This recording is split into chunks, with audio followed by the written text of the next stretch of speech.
कृष्णं वन्दे जगद्गुरुम्।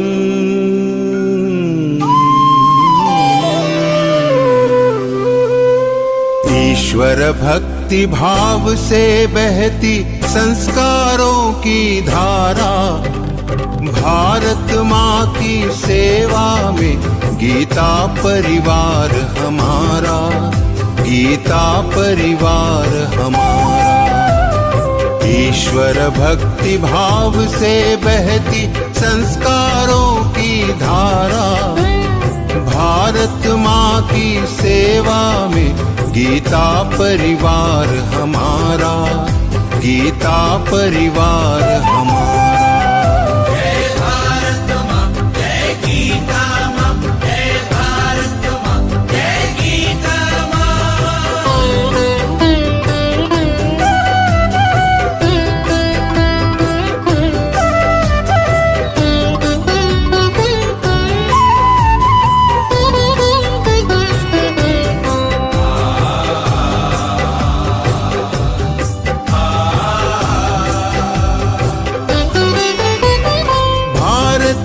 संस्कृति का वैभव जग में सबसे न्यारा। जय भारत माँ, जय गीता माँ, जय भारत माँ, जय गीता माँ। भारतीय संस्कृति का वैभव जग में सबसे न्यारा। ज्ञान और विज्ञान यहीं से सबने पाया सारा, सबने पाया सारा। कुछ भूलों से हारा फिर से जीते देश हमारा, गीता परिवार हमारा, गीता परिवार हमारा। जय भारत माँ, जय गीता माँ, जय भारत माँ, जय गीता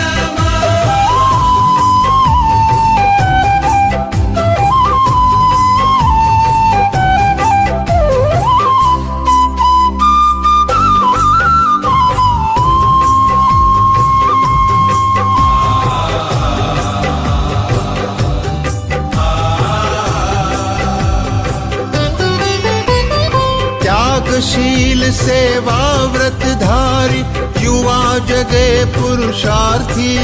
जय भारत माँ, जय गीता माँ, जय भारत माँ, जय गीता माँ। त्यागशील सेवा व्रतधारी युवा जगे पुरुषार्थी। वैज्ञानिकता विनय सभ्यता स्वभाव हो निस्वार्थी, स्वभाव हो निस्वार्थी। देशभक्ति में तेजस्वी हो फिर समाज यह सारा, गीता परिवार हमारा, गीता परिवार हमारा। जय भारत माँ, जय गीता माँ, जय भारत माँ, जय गीता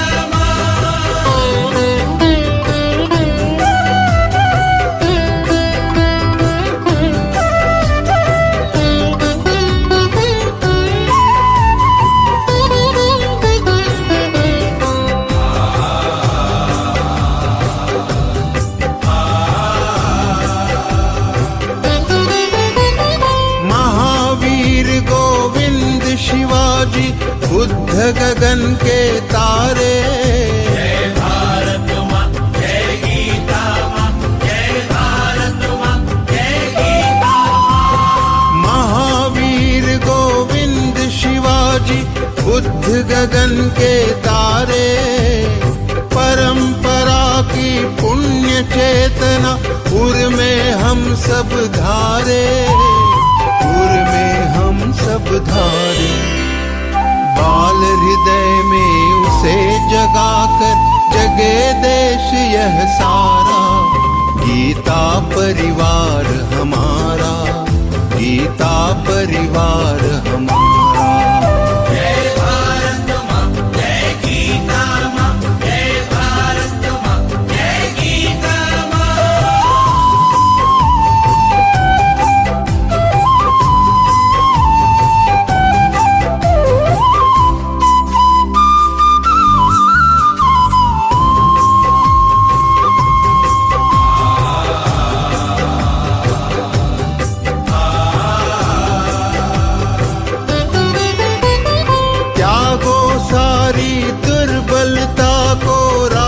समर्थ बनाओ। जय भारत माँ जय गीता माँ, जय भारत माँ जय गीता माँ। त्यागो सारी दुर्बलता को राष्ट्र समर्थ बनाओ। बंधु भाव समता ममता से सबको गले लगाओ, सबको गले लगाओ। चलो विवेकानंद मार्ग पर शुभ संदेश हमारा। गीता परिवार हमारा, गीता परिवार हमारा। ईश्वर भक्ति भाव से बहती संस्कारों की धारा। भारत माँ की सेवा में गीता परिवार हमारा, गीता परिवार हमारा, गीता परिवार हमारा, गीता परिवार हमारा, गीता परिवार हमारा, गीता परिवार हमारा।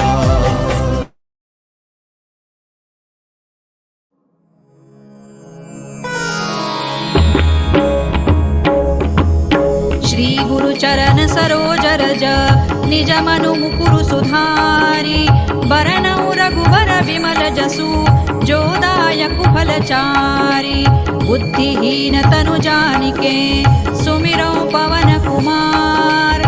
बल बुद्धि विद्या देहु मोहि हरहु कलेस विकार। जय हनुमान ज्ञान गुण सागर, जय कपीसति लोक उजागर। रामदूत अतुलित बल धामा, अंजनी पुत्र पवन सुत नामा। महावीर विक्रम बजरंगी, कुमति निवार सुमति के संगी। कंचन बरन विराज सुबेसा, कानन कुंडल कुंचित केसा। हाथ वज्र और ध्वजा विराजे, कांधे मूज जनेऊ साजे। शंकर सुवन केसरी नंदन, तेज प्रताप महाजगवंदन। विद्यावान गुणी अति चातुर, राम काज करिबे को आतुर। प्रभु चरित्र सुनिबे को रसिया, राम लखन सीता मन बसिया। सूक्ष्म रूप धरि सियहि दिखावा, विकट रूप धरि लंक जरावा। भीम रूप धरि असुर संहारे, रामचंद्र के काज संवारे। लाय सजीवन लखन जियाए, श्री रघुबीर हरषि उर लाए। रघुपति कीन्ही बहुत बड़ाई, तुम मम प्रिय भरतहि सम भाई। सहस बदन तुम रोजस गावे, अस कहि श्रीपति कंठ लगावे। सनकादिक ब्रह्मादि मुनीसा, नारद सारद सहित अहिसा। जम कुबेर दिक्पाल जहाते, कवि कोविद कहि सकै कहाते। तुम उपकार सुग्रीवहि कीन्हा, राम मिलाय राजपद दीन्हा। तुम्हरो मंत्र विभीषण माना, लंकेश्वर भय सब जग जाना। जुग सहस्र जो जन पर भानु, लील्यो ताहि मधुर फल जानू। प्रभु मुद्रिका मेलि मुख माहि, जलधि लांघि गए अचरज नाही। दुर्गम काज जगत के जेते, सुगम अनुग्रह तुम्हरे तेते। राम दुआरे तुम रखवारे, होत न आज्ञा बिनु पैसारे। सब सुख लहै तुम्हारी सरना, तुम रक्षक काहू को डरना। आपन तेज सम्हारो आपे, तीनों लोक हांकते कांपे। भूत पिशाच निकट नहीं आवे, महावीर जब नाम सुनावे। नासै रोग हरै सब पीरा, जपत निरंतर हनुमत वीरा। संकट ते हनुमान छुड़ावे, मन क्रम वचन ध्यान जो लावे। सब पर राम तपस्वी राजा, तिनके काज सकल तुम साजा। और मनोरथ जो कोई लावे, सोई अमित जीवन फल पावे। चारों जुग पर ताप तुम्हारा है, प्रसिद्ध जगत उजियारा। साधु संत के तुम रखवारे, असुर निकंदन राम दुलारे। अष्ट सिद्धि नौ निधि के दाता, असवर दीन जानकी माता। राम रसायन तुम्हारे पासा, सदा रहो रघुपति के दासा। तुम्हारे भजन राम को पावे, जन्म जन्म के दुख बिसरावे। अंत काल रघुबर पुर जाई, जहाँ जन्म भक्त कहाई। और देवता चित्त न धरई, हनुमत से सर्व सुख करई। संकट कटे मिटे सब पीरा, जो सुमिरे हनुमत बलबीरा। जय जय जय हनुमान गोसाई, कृपा करहु गुरुदेव की नाई। जो सत बार पाठ कर कोई, छूट ही बंदी महासुख होई। जो यह पढ़े हनुमान चालीसा, होय सिद्धि साखी गौरीसा। तुलसीदास सदा हरिचेरा, की जय नाथ हृदय महडेरा। पवन तनय संकट हरन, मंगल मूर्ति रूप। राम लखन सीता सहित, हृदय बसहु सुर भूप। सियावर रामचंद्र की जय, पवन सुत हनुमान की जय। उमापति महादेव की जय।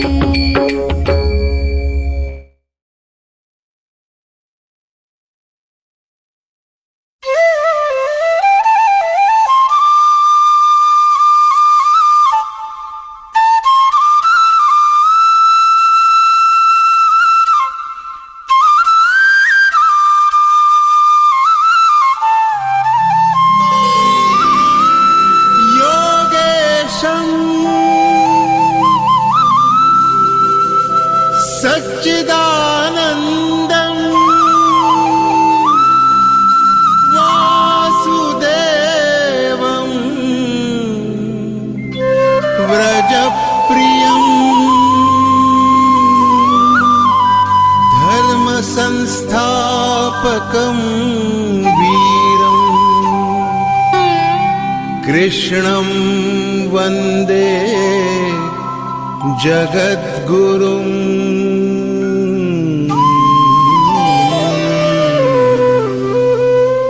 ईश्वर भक्ति भाव से बहती संस्कारों की धारा, भारत माँ की सेवा में गीता परिवार हमारा, गीता परिवार हमारा।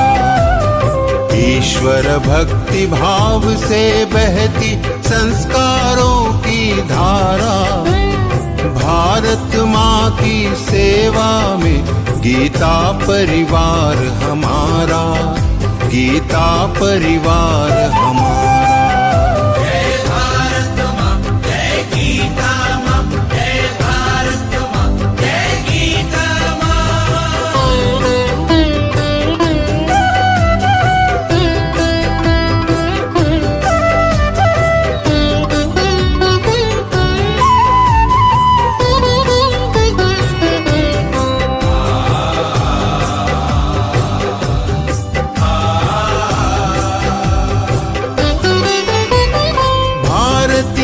संस्कृति का वैभव जग में सबसे न्यारा।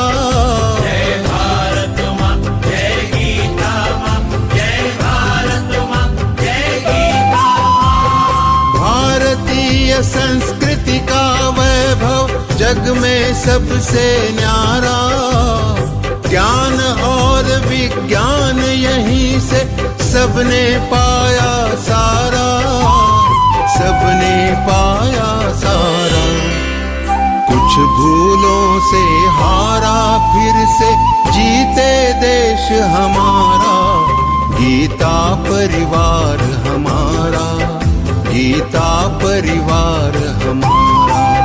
जय भारत माँ, जय गीता माँ, जय भारत माँ, जय गीता माँ।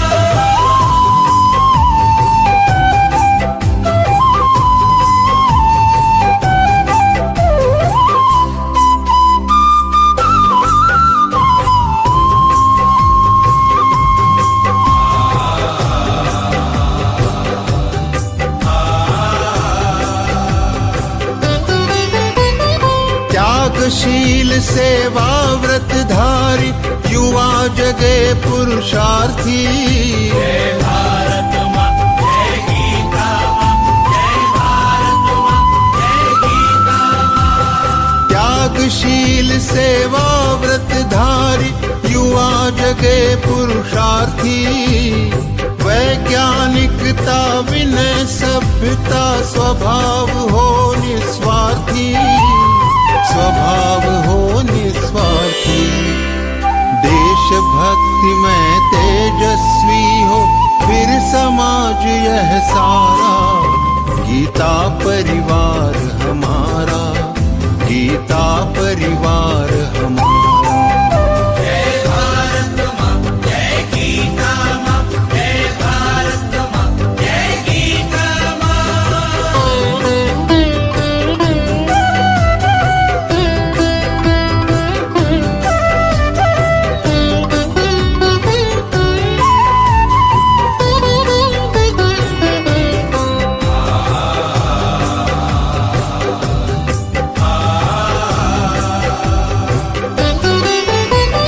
महावीर गोविंद शिवाजी बुद्ध गगन के तारे, जय भारत माँ, जय गीता माँ, जय भारत माँ, जय गीता माँ।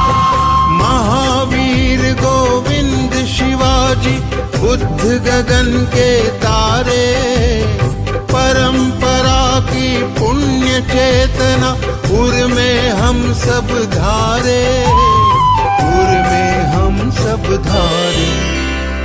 बाल हृदय में उसे जगाकर जगे देश यह सारा, गीता परिवार हमारा, गीता परिवार हमारा।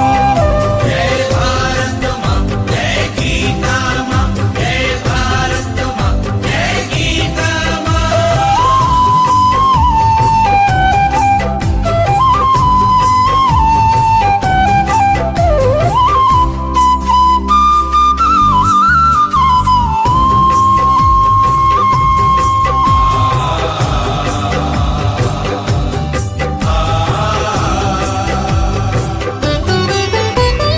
त्यागो सारी दुर्बलता को राष्ट्र समर्थ बनाओ, जय भारत माँ, जय गीता माँ, जय भारत माँ, जय गीता माँ। त्यागो सारी दुर्बलता को।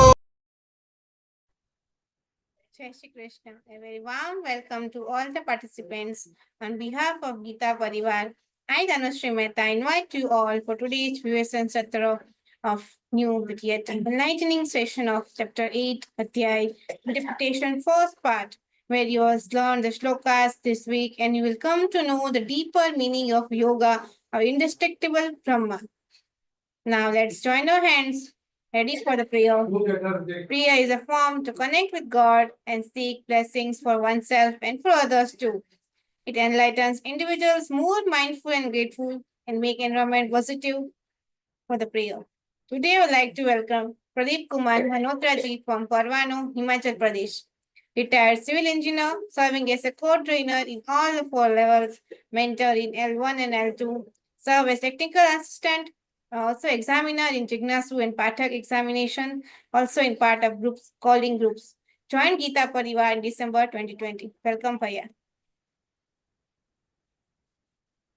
वसुदेव सुतं देवं कंसचाणूरमर्दनं देवकी परमानन्दं कृष्णं वन्दे जगद्गुरुं, कृष्णं वन्दे जगद्गुरुम्। Thank you, Bhaya, for the beautiful prayer. Now, let's move for lightening our flame. Lightening our flame makes environment pure, divine, and full of knowledge. Leads to positivity in your positivity all around. Leads you to brightness. For the deep ritual, I would like to welcome Sandhya Kashalji from Dublin, California. Notary Public Education, homeopathic doctor, giving Seva as technical assistant from L1 batch. Also a participant in L3 batch. Welcome, Didi.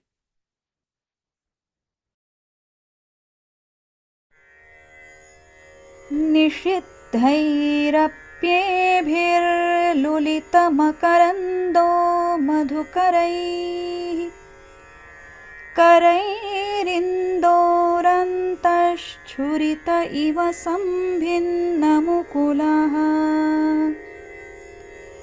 विधत्तां सिद्धिन्नो नयनसुभगामस्य सदसः प्रकीर्णः पुष्पाणां हरिचरणयोरञ्जलिरयम् शरदिन्दुनिभां शुभ्रां शुभ्रवस्त्रैरलङ्कृतां कलहंसकृतावासां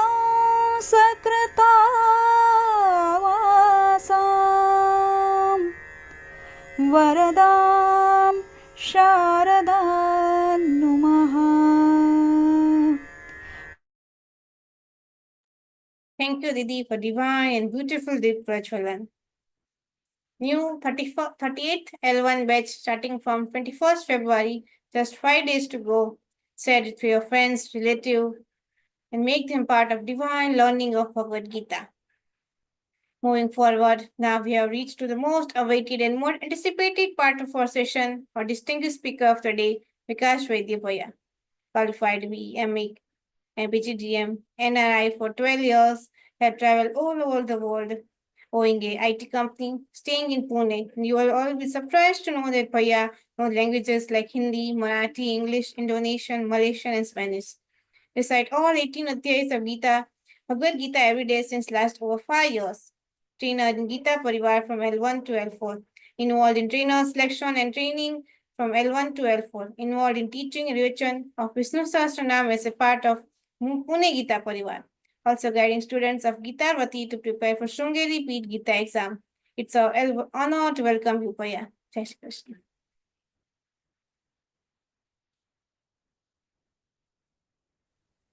वसुदेवसुदं देवं कंसचाणूरमर्दनं देवकी परमानन्दं कृष्णं वन्दे जगद्गुरुं जय Shri Krishna to all. warm welcome to all Gita Sadak. पूज्य स्वामी जी के चरण कमल में कोटि कोटि नमन. Today we are studying a new अध्याय number 8, अक्षर ब्रह्म योग. This is a unique अध्याय in Bhagavad Gita. The number of shlokas in this adhyay is 28. Anushtup Chanda, there are 24 shlokas, and Trishtup Chanda, there are 4 shlokas. Speakers of these shlokas are Arjuna will speak 2 shlokas, and Bhagavan Shri Krishna will speak 26 shlokas. Now, as I said, the name of this adhyay is Akshara Brahma Yoga. If you remember the study of Adhyay 7, then in Adhyay 7, God said that those who understand his para and apara prakriti attains moksha, liberation. And while concluding that, God mentioned 6 terminologies in Adhyay 7. Yara marana moksha yamamashite tadye te brahmata dudu krishnam adhyatman karmachakilam sadhibhuta devamam sadhyetne chevidu prayana kale vichavan te viduryukta chetasa. So these are the last 2 shlokas of 7th Adhyay. 6 terminologies were used. Obviously, Arjuna, with his very sharp level of intellect, was curious to know the secret of these 6 terminologies used by Lord Krishna in the 7th Adhyay, at the end of 7th Adhyay. Arjuna asked, what is the meaning of Brahma? What is the meaning of Adhyatma? What is the meaning of Karma? What is Adhibhut? Who is Adhidaiva? And who is Adhiyajna? So the supreme imperishable, immortal Paramatma, the Brahma, his nature, Swabha, is called Pratyagama or is Adhyatma. So is Adhyatma. The sacrifices made by beings while performing scriptures described in Yajna, Tapa, Dana, etc. That sacrifice of something is karma. So these were the 6 questions, 6 terminologies used by Paramatma, and Arjuna is asking this. Now about karma, let us discuss briefly what it means. This is just a small summary of Adhyay that we will start in a short while now. Suppose we are reading a novel, and a very interesting novel, comfortably on our easy chair. And then after some time, the mind gives a signal that you are thirsty. The throat says you are thirsty, you need a glass of water. The mind instructs the senses, get up, walk up to the kitchen, take the glass, take the bottle of water, pour that water in the glass, drink that water and come back. So we follow these instructions given by the mind. Then we get up. We give up reading that interesting novel, keep it aside, walk up to the kitchen, pour the glass with full of water. We drink that water, and again we walk back to the chair and again restart reading the that novel. The sacrifice of pleasure of reading that novel, the act of walking and allied activities that we have done is called karma. Predominantly, you sacrifice something to achieve something. That is karma. That sacrifice is karma. All perishable things, beings in the universe is adhibhut. Is what we learn in this adhyay. All perishable things, including our body, including this universe, which is all perishable, is adhibhut. The creator Brahmadeva, who created this cosmos, this universe, is Adidaiva. And the Paramatma, in bodies of all beings, who is in the form of Lord Vishnu, who maintains the universe and he gives karma phalas, he is the Adi Yajna. So that famous Mamayamsha Jiva Loke, that Mamayamsha is the Adi Yajna. So this is all we are going to learn in this adhyay, Akshara Brahma Yoga.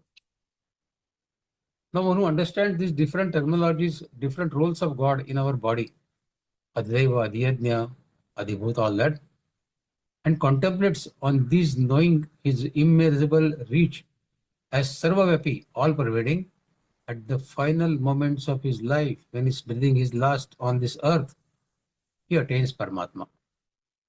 Om is the symbolic representation of that Parabrahma. Only Parabrahma is imperishable, Avinashi. Just everything, right from Amoeba to even Brahmaloka, are all perishable.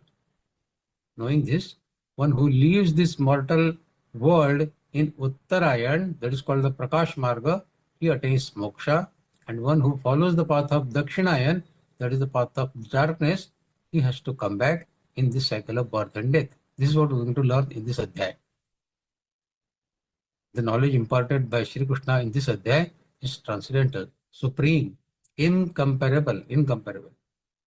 One who grasps this knowledge and mends his ways of daily conduct, daily behavior, he transgresses the return reward of all. That means, whatever you do by study of Vedas, Veda Dhyan, or by performing Yajna, or by performing Tapa, Dana, you transgress all that. And then you attain Parampad, the supreme destination. If you understand the concept of this language and try to modify, rectify our behavior in accordance with the message given by Lord in this adhyay. This Parampad is of that imperishable Akshara Brahma. That is why this adhyay is called Akshara Brahma Yoga. Yoga is the connection. If you want to get connected with that Parampad, Akshara Brahma, then we have to understand this adhyay. Out of 18 adhyay Bhagavad Gita's, 17 adhyayas, they teach us how to live the life. Human beings or living entities, how they should live their life. This is what we learn in 17 adhyayas of Bhagavad Gita, all the 17 adhyayas. This is unique adhyay, 8th adhyay, who teaches us how to leave the world. L-E-A-V-E, leave. Rest of the adhyayas teach L-I-V-E. This adhyay teaches us L-E-A-V-E. How to leave this world, that means how to die. My God, how to die is also taught by Krishna in this adhyay. So Gita does not teach only how to live the life, but it also teaches us how to die, how to leave this world. That is why on death of someone, this adhyay is read loudly many times. Even when a terminally ill person is counting his last moment, it is customary to sit near his or her head and read this adhyay loudly, irrespective of whether the person is conscious or unconscious. The subconscious mind is always active till end. You may think that this person is unconscious, but his subconscious mind is alert. He may not be able to move his body parts, he may not be able to speak also, but his subconscious mind is registering. So we need to read this adhyay loudly. This adhyay is also read in the first 10 days of the departure of the soul, and of course on the annual day, on the Shraddha day. This is the brief introduction of this adhyay. We will now start reading and understand this unique adhyay, Akshara Brahma Yoga. But before we start the discussions, let me apologize beforehand because I'll be talking a lot about death in this adhyaya. Death we think as if it is something ashubh, inauspicious, but that is not inauspicious. We learn this adhyaya. Death is not inauspicious. We can welcome death also. As we welcome the birth, we can welcome the death also. So the discussion on death becomes inevitable in this adhyaya because this is the technique how to leave this world, how to die. So when the question of dying comes, the discussion on death becomes inevitable. With this brief, now we'll start reading the slokas of this adhyaya. Slok number 1 and 2, they are interconnected, so we'll read those two slokas together. Arjuna uvacho किं तद्ब्रह्म किमध्यात्मं किं कर्म पुरुषोत्तम अधिभूतं च किं प्रोक्तम् अधिदैवं किमुच्यते. And श्लोक number 2, अधियज्ञः कथं कोत्र देहेऽस्मिन् मधुसूदन प्रयाणकाले च कथं ज्ञेयोऽसि नियतात्मभिः. Arjuna Vacha, Arjuna said, Kim is what? Tat, that. Brahma, Kim, what? Adhyatma, the individual soul, the Jivatma. Karma, the principle of karma.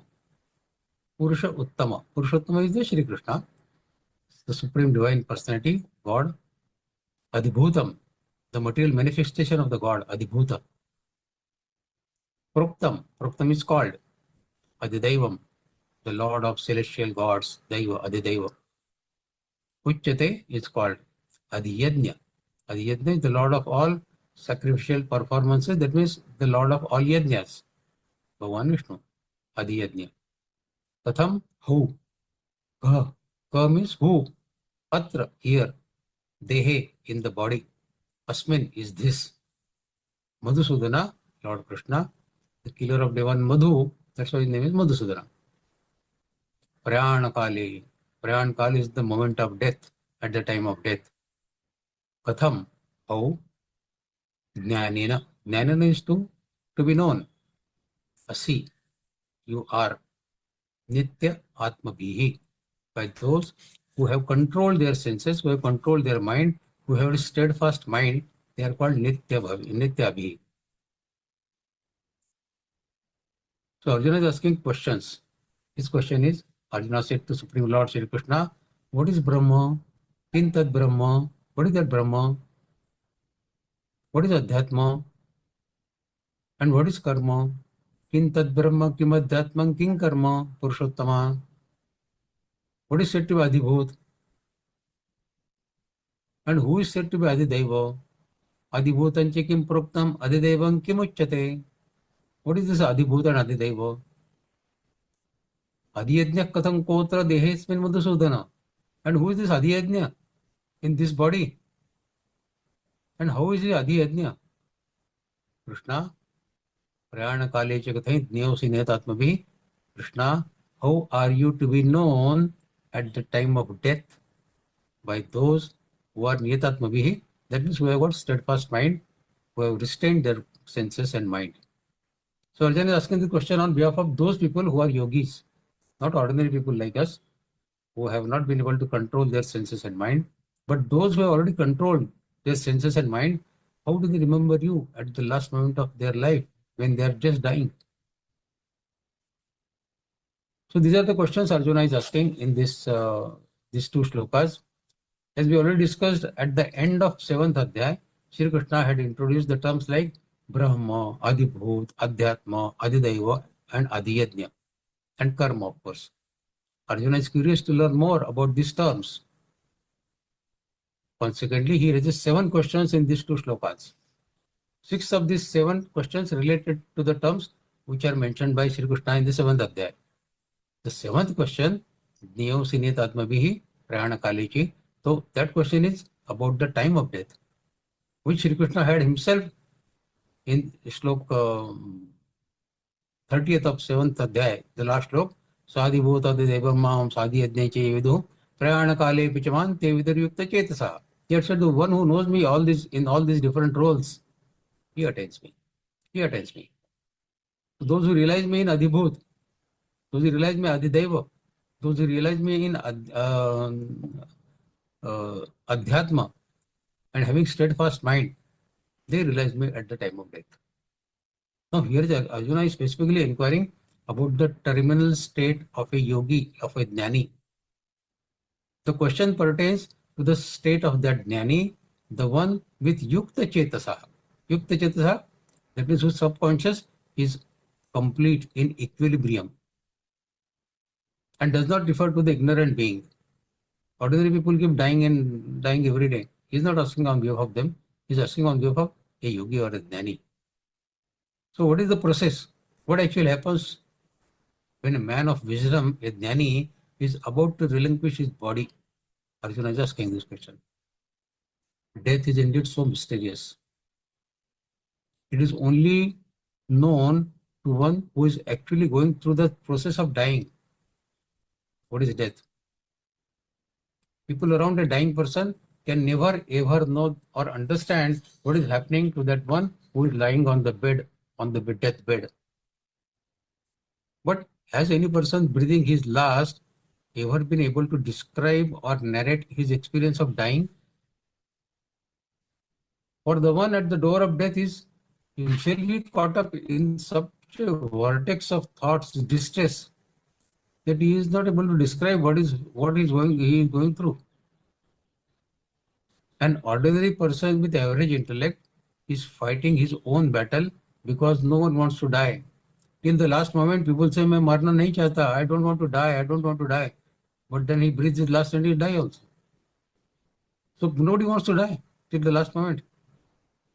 Everyone is fiercely attached to their bodies. Nobody wants to leave this body. And mind you, it is not those who commit suicide are unattached to their bodies. Even people who commit suicides, they are also attached to their bodies. Not that they are not attached to their bodies. Rather, they choose to give up their bodies in anger or in frustration because they are unable to live the lives that they are living in the way that they really want to live. Unhappy, discontented, or frustrated with their present circumstances, they end up their lives in the hope that in the next birth they will see fulfillment of all their unfulfilled desires. Thus, even the one who commits suicide does not do so because he has any longing for the death, but because he is not satisfied with his present circumstances, present situation. But remember, those who choose to spurn this divine gift of life given by Brahma, given by the God, can never be rewarded for the contempt they show towards this utmost precious gift showered on them by the magnanimous Lord. You are declining his gift. You are insulting him. Such beings have to exist without physical body for a very long time. Dissatisfied souls have to remain without body for a very long period of time. They keep wandering as ghosts, as spirits, and desperately yearn for a birth in a gross body. कुछ भी शरीर चलेगा, मुझे शरीर चाहिए. And sometimes pleading them to do something for their liberation, some mantra chanting, some yajna, austerity, anything at all which will free them from their dreadful existence without body. So they keep praying that my near and dear ones, please do some mantra chanting, please do some yajna, perform some yajna, please do some tapa, austerity, or anything which will help me to get a body now. I cannot live without body. So these are the dissatisfied souls who commit suicide. Imagine how distressing it must be for someone who, after the death of his body, has to abide as a spirit and watch his children, his family, squander away all his hard-earned money, which he had hoarded with so much of attachment. रुपया पैसा जमा करके जमा किया, and his family is squandering all that. How much attachment he has with that money. How hard it must be to watch your children go astray, but the soul not be able to help them, to guide them. It's just mutely observing. Can be pleasant to be forced to helplessly watch them suffer. But suicide has become a common practice these days, common occurrence these days. Many times young children find it very difficult to bear the intense pressure from their parents or from their teacher for getting academic excellence. पहला number आना चाहिए, पहला number आना चाहिए. अरे भाई, पहले सबका पहला नंबर कैसा आएगा? How everybody can top? There will be only one at the top, no? Parents want their children to become doctor, to become engineer, or some such professional, irrespective of whether the child has the aptitude for that field or not. Every child is unique and has been endowed with certain special abilities. This is what parents and teachers ought to nurture and encourage. What is his specialty? That should be nurtured rather than thrusting something which he doesn't want. But do they do that? What a tremendous tragedy that humans don't realize the value of human life. They foolishly accord such importance to objects and possessions, forgetting that these are the means to which cater to your needs and nothing more than that. There is much more to life than amassing wealth or amassing possessions. Is life only about owning a big house? Is life only about owning a big car or holding some very high salaried jobs? Is this the life all about? Is that your definition of being successful in life? But most people see themselves as failure if they don't achieve any of these. If they don't have a big house, they will say, I am a failure in my life. I should have something better. Big car? No, I don't have. My neighbor has a big car, I don't have.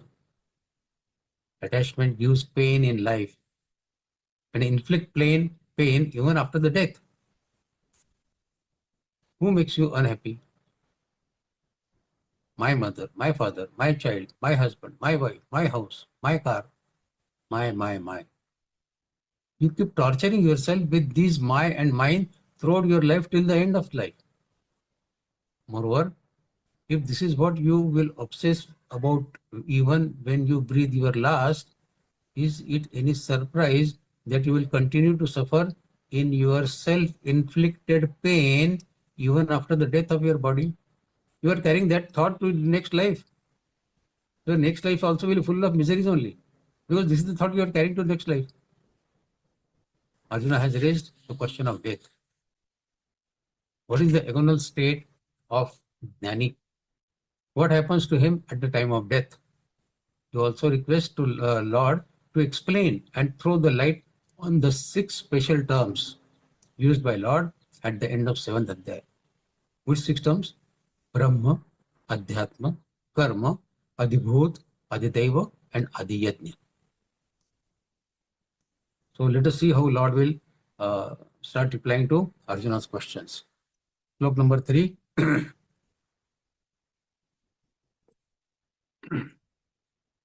Shri Bhagavan Uvacha Aksharam Brahma Paramam Swabodhyatma Muchyate Bhutavavodbhavakaro Visarga Karma Sanjitaha. Shri Bhagavan Uvacha. Lord said, Aksharam. Aksharam is indestructible. Brahma. Brahma is Brahma. Paramam, the supreme. Swabhava. Swabhava is nature. We have our own Swabhava. Prakriti has his own Swabhava. So Swabhava is our nature. Adhyatma. Adhyatma is one's own self. Our Jivatma is Adhyatma. That is what we learn. Uchyate is called Bhuta Bhavya Bhavad Karaha. Action pertaining to the material personality of living beings and their development. Visarga. Visarga is creation. Karma. The karma is activities. Karma. And Sanjita is called. How they are called. So Lord has started replying now to Arjuna's questions. Lord replies, that which is indestructible, that supreme divinity is called Brahma. Something which is indestructible is called Brahma. And one's own self, Jivatma, also known as Adhyatma, has same essence as that of Brahma. So the attributes of Brahma and attributes of our soul are not different. They are the same. That is why Atma-Dhyan is Brahma-Dhyan. The reaction to the vibrational surges, upsurges occurring in the body, sense, mind, and the actions like Yajna, Dana that are performed in accordance with scriptures is known as karma. So Paramatma started replying to Arjuna's questions. Krishna says, Brahma is that supreme entity which is indestructible, imperishable. Aksharam Brahma. Brahma is all pervading Chaitanya, ever conscious and bliss. The path of spirituality is Adhyatma. And the science of soul is also called Adhyatma. That science which reunites the Jivatma with Paramatma, because our Jivatma is a fragment of Paramatma, our whole Adhyatma is that we reunite this Jivatma with Paramatma, is called Adhyatma. But in this context, in this shloka, word has been used here as for Jivatma. For Adhyatma, word has been used for Jivatma. Jivatma too is the sentient like Chaitanya, like Parabrahma. Shri Krishna says, Swabhavo Adhyatma Uchyate. Swabhavo Adhyatma Uchyate. Para Prakriti is God's nature. Prakritim Viddhi Me Param. This is what you learn in 7th Adhyaya. Prakritim Viddhi Me Param. Which upholds the Apara Prakriti. And this Para Prakriti is nature. That is Swabhav. As both Prakriti and Swabhav have the same meaning. उस आदमी की प्रकृति ऐसी है. That means his nature is like that. The embodied soul, which is para prakriti is something which is indestructible, like Paramatma. So our Jivatma is indestructible. So it is our para prakriti. And what is our apara prakriti? Our body, which perishes. So we have these both in us, para prakriti and apara prakriti. The embodied soul, which is the para prakriti, has been mentioned as Adhyatma. The Lord has called it as this fragment. This para prakriti in us, our Jivatma, is a fragment of Paramatma. Mamai Vamsho Jivaloke, the famous look of 15th Adhyaya. Answering Arjuna's next question, the Lord says, Karma refers to all that action you perform as a reaction to various upsurges or vibrations occurring in your body, senses, or mind. Behind occurrence of any karma is a vibrational force. There has to be some urge to do. As we discussed in the beginning, there is an urge that I am thirsty and I want a glass of water. So that urge makes you to stand up, go to the kitchen and take water. So there has to be some vibrational upsurge which causes the karma to happen. For example, the upsurge of a hunger pang in the stomach propels the vibration in the mind. And as a consequence of this, you get up, make some arrangement or the other to procure, prepare and eat the food, so that the sensation of hunger gets satisfied. Likewise, say a sensation of pain arises in the leg muscle.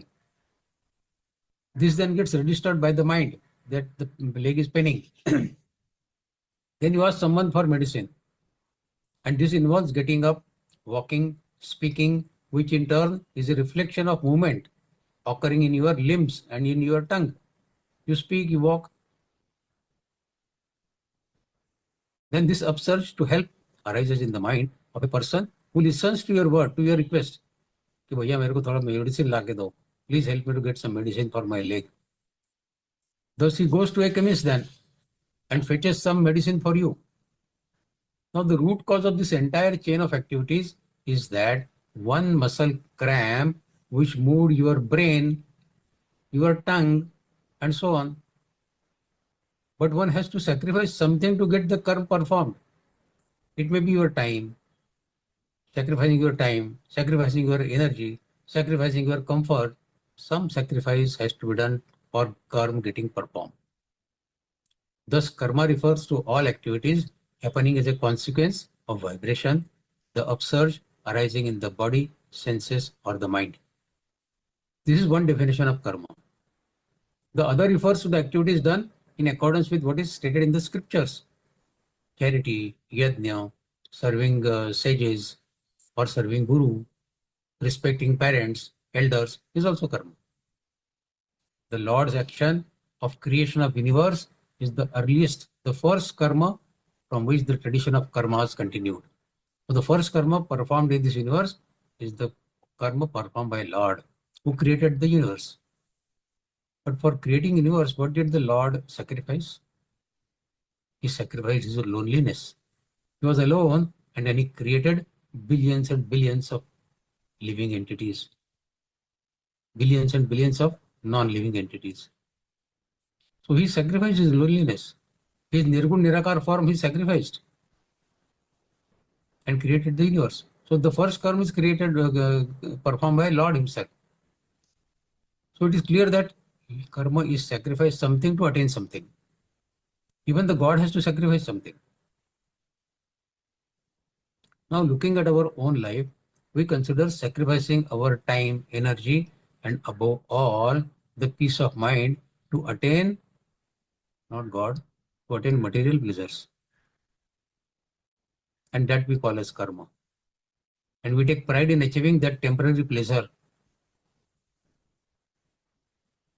which in fact adds to our anxiety, which adds to our disturbed mind, which leads us on the path of bondage, ultimately resulting in getting entangled in the cycle of birth and death. After knowing that what karma is now from this shloka and knowing this much about Gita, can we rethink? Can we rethink and reverse the direction of our karma and sacrifice the material pleasure? We sacrifice the peace of mind and get the material things done. Let us reverse this flow. Let us sacrifice the material pleasures and attain the internal peace. To attain that eternal, everlasting peace, which will lead us on the path of liberation, salvation, or moksha, whatever you call it. So this is a food of thought. This shlok teaches us. Dear friends, will you please revise your thought? And instead of sacrificing peace of mind, your time, your energy to attain something material, sacrifice your material desires and attain that eternal, everlasting peace. So this is the message Lord Krishna has given in this shloka to all of us through Arjuna. Continue this fourth shloka. Adibhutam ksharo bhava purushascha adiyajnyo hamevatro dehe dehabratam vara. Adibhutam, the ever-changing physical manifestation. This is our body's physical manifestation, the universe's physical manifestation. So Adibhuta. Kshara, Kshara is perishable. Akshara is imperishable, Kshara is perishable. Bhava, Bhava is the nature. Purusha, Purusha is Purush. Adi Purush, Hiranyagarbha Purush. Adidaivatam, Lord of celestial gods. Adiyajna, Lord of Yajnas, Lord Vishnu. Aham, I. Atra, here, Dehe, in the body. And Deha Bhritambara is called for Arjuna. Embodied. The best of embodied person is Arjuna. So Lord says to Arjuna further, replying to his questions, the Lord further clarifies, Adibhut refers to all perishable objects in this material manifestation which are subject to creation and destruction. So what gets created and get destructed is Adibhut. Body gets created, gets destructed, Adibhut. Universe gets created, destructed, Adibhut. Building, car, anything that you can see with your charma chakshu, which gets created and gets destroyed, is Adibhut. Your table, your house, your sofa, everything that your eyes can see, which get created and get destroyed ultimately, is Adibhut. Whereas the Hiranyamai Purush, the Hiranyagarbha Purush, that means Brahmadeva, is Adideva, who created this Adibhut. So the creator of Adibhut is Adideva, Brahmadeva. Arjuna, Sri Krishna further says, Arjuna, I, the essence of Lord Vishnu, I am the Adiyajna in this body. Dehe Asmin. In this body, I am the Adiyajna. That means our perishable body is Adibhut and our imperishable soul is Adhyatma. That much we have learned. Sri Krishna said further, the entire material world, including you and me, is the manifestation of Pancha Mahabhuta, 5 elements: water, earth, fire, air, and space. This material manifestation comes into existence, but it is subject to destruction also. Our body is composed. In 13th Adhyaya we learned the 24 elements of which it is formed. But this is getting created and getting destructed also. For example, right now, if you see this scarf around my neck, this scarf which I am using for many days now, is very much visible to you now and perceptible to all that, because when scarf pehna hai. But in due course of time, it will wear out and eventually it will burn out in some pile of rubbish. I will have to throw it. And what will happen then? It gets reduced to ashes or it will get mixed with the soil. Of course, in another form. The scarf will remain, but the form will change. This form, what you are saying now, will not remain. It will change, it forms to some ashes. It is just that we'll call it the scarf. We'll not call it scarf anymore. We will call it as soil only. The form has changed. The formless never changes. Adhibhut form changes. The formless never changes its form. And that which keeps changing is Adhibhut. Today our body is tangible and visible to all. But where was this body before our birth? It was not visible even to us. So how can it be visible to others? It was not visible to us also. So where was this physical body before we got it? Where was it? Now we can see the body. So where was it before our birth? It was present in food. It was present in water, in fire, in air, in ether, in all Panchamabhutas. The food that mother and father ate, the air they breathed, the fire they used to cook the food. So essentially, their bodies were maintained by these 5 elements, Panchamabhutas: earth, water, fire, air, and ether. And so are our bodies. Today, this body has taken a gross form and is perceptible. But a time will come sooner or later for all of us. No one is excepted. When the prana will exit this body and the body will be burned in a heap of ash. This ash will either be scattered over the earth or immersed in Ganga or immersed in water. Either way, the body merges with those very elements which had originally formed it, the Panchamabhuta. And this is what samsara is all about. Unceasing, continuous change. Taking this argument further, we may say that the crop swaying in the field is you and me. So is the chapati that we eat every day is you and me.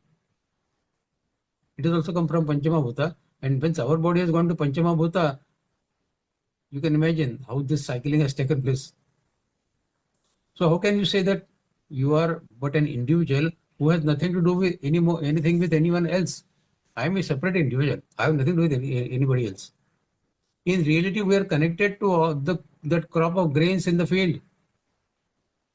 Our soil, when the body is burnt, it may be used as a fertilizer for that crop.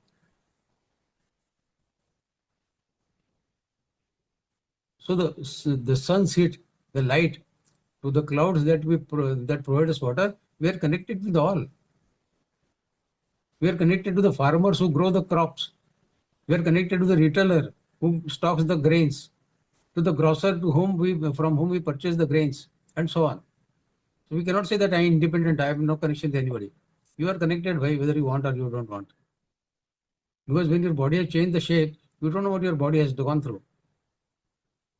So we are not related only to food that we eat and to this body, but we are deeply related to all. We are related to sun, we are related to clouds, we are related to earth, and we are related to water.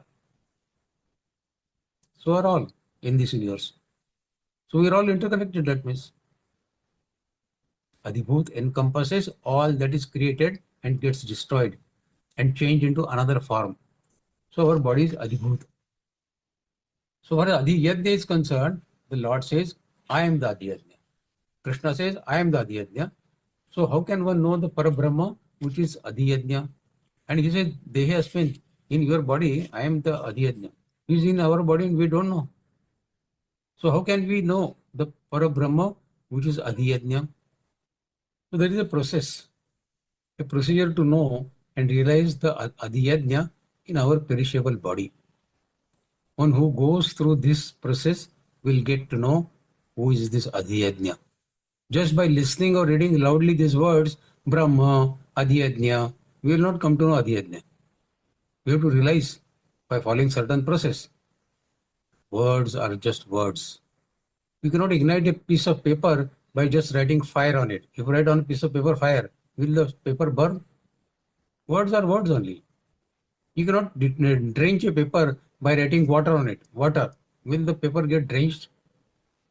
Likewise, you cannot know Brahma, the Adhiyajna, just by listening to the words and saying that Brahma is perishable, indestructible. You need to follow the stipulated process in order to understand what it means. Krishna says, I am Adhiyajna. So what does it mean? In order to understand how Krishna is Adhiyajna, the foundation of Yajna, we too have to perform Yajna. He is Adhiyajna, no? So we also need to perform Yajna to know that Adhiyajna. Now the traditional ritual of a Yajna involves sacrificial fire to be burned, into which various oblations, what we call as ahuti, are to be offered, some mantra are to be chanted. So this is the way the traditional Yajna is performed. Now we have to perform a Yajna in which our body, mind and prana also with some firm conviction. This Yajna which we will perform, this Yajna process, it does not require the gross material for performing oblation. You don't have to offer ahuti of some material things. Instead, this metaphorical Yajna needs the fuel of Vairagya, dispassion, detachment. So the fuel that you offer to this Yajna is the fuel of Vairagya, dispassion, detachment, and the fire of tempered, controlled senses.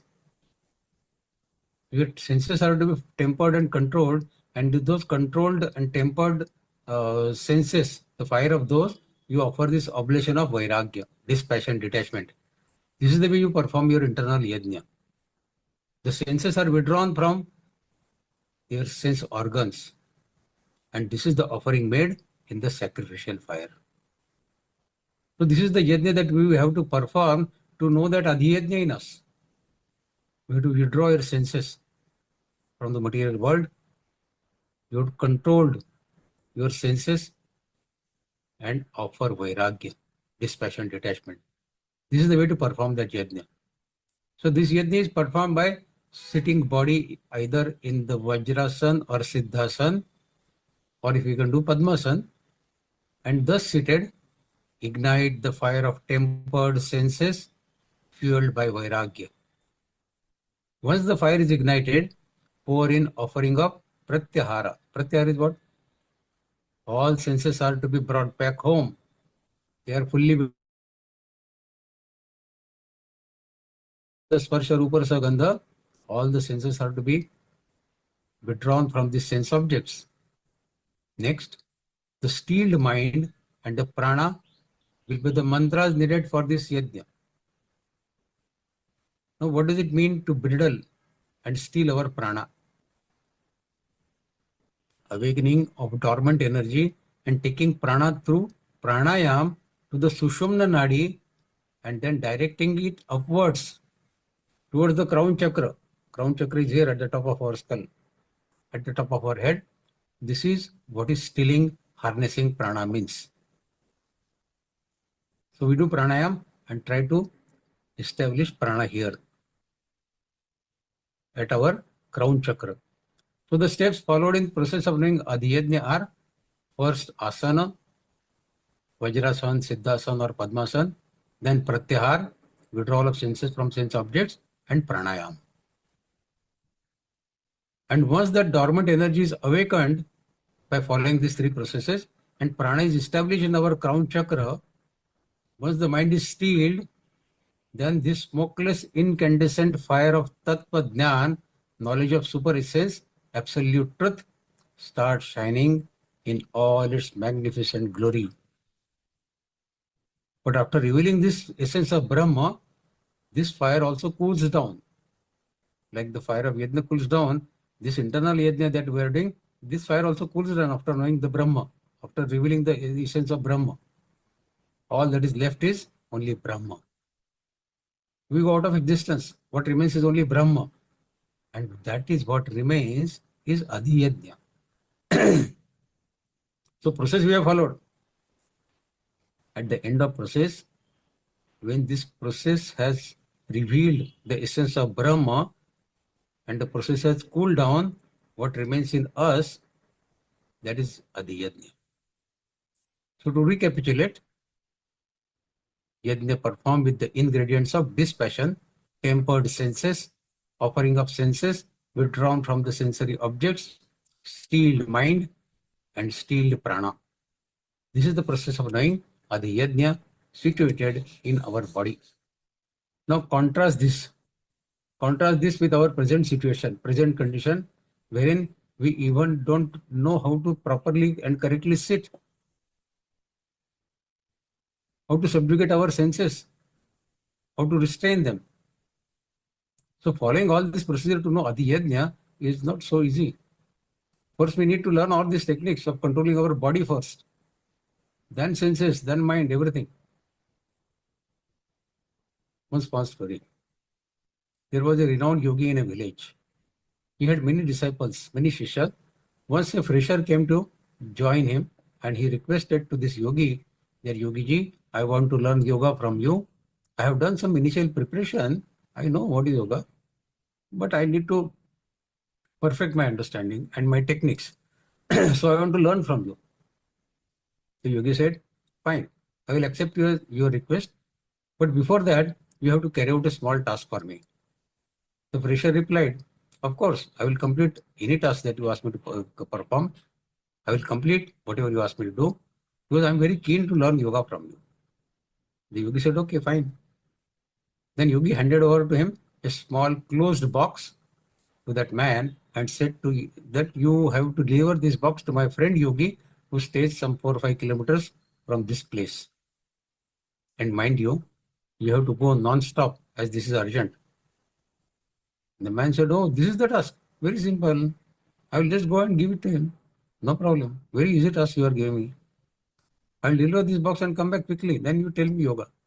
The yogi said, okay, fine. Taking the box, this fresher, he started walking.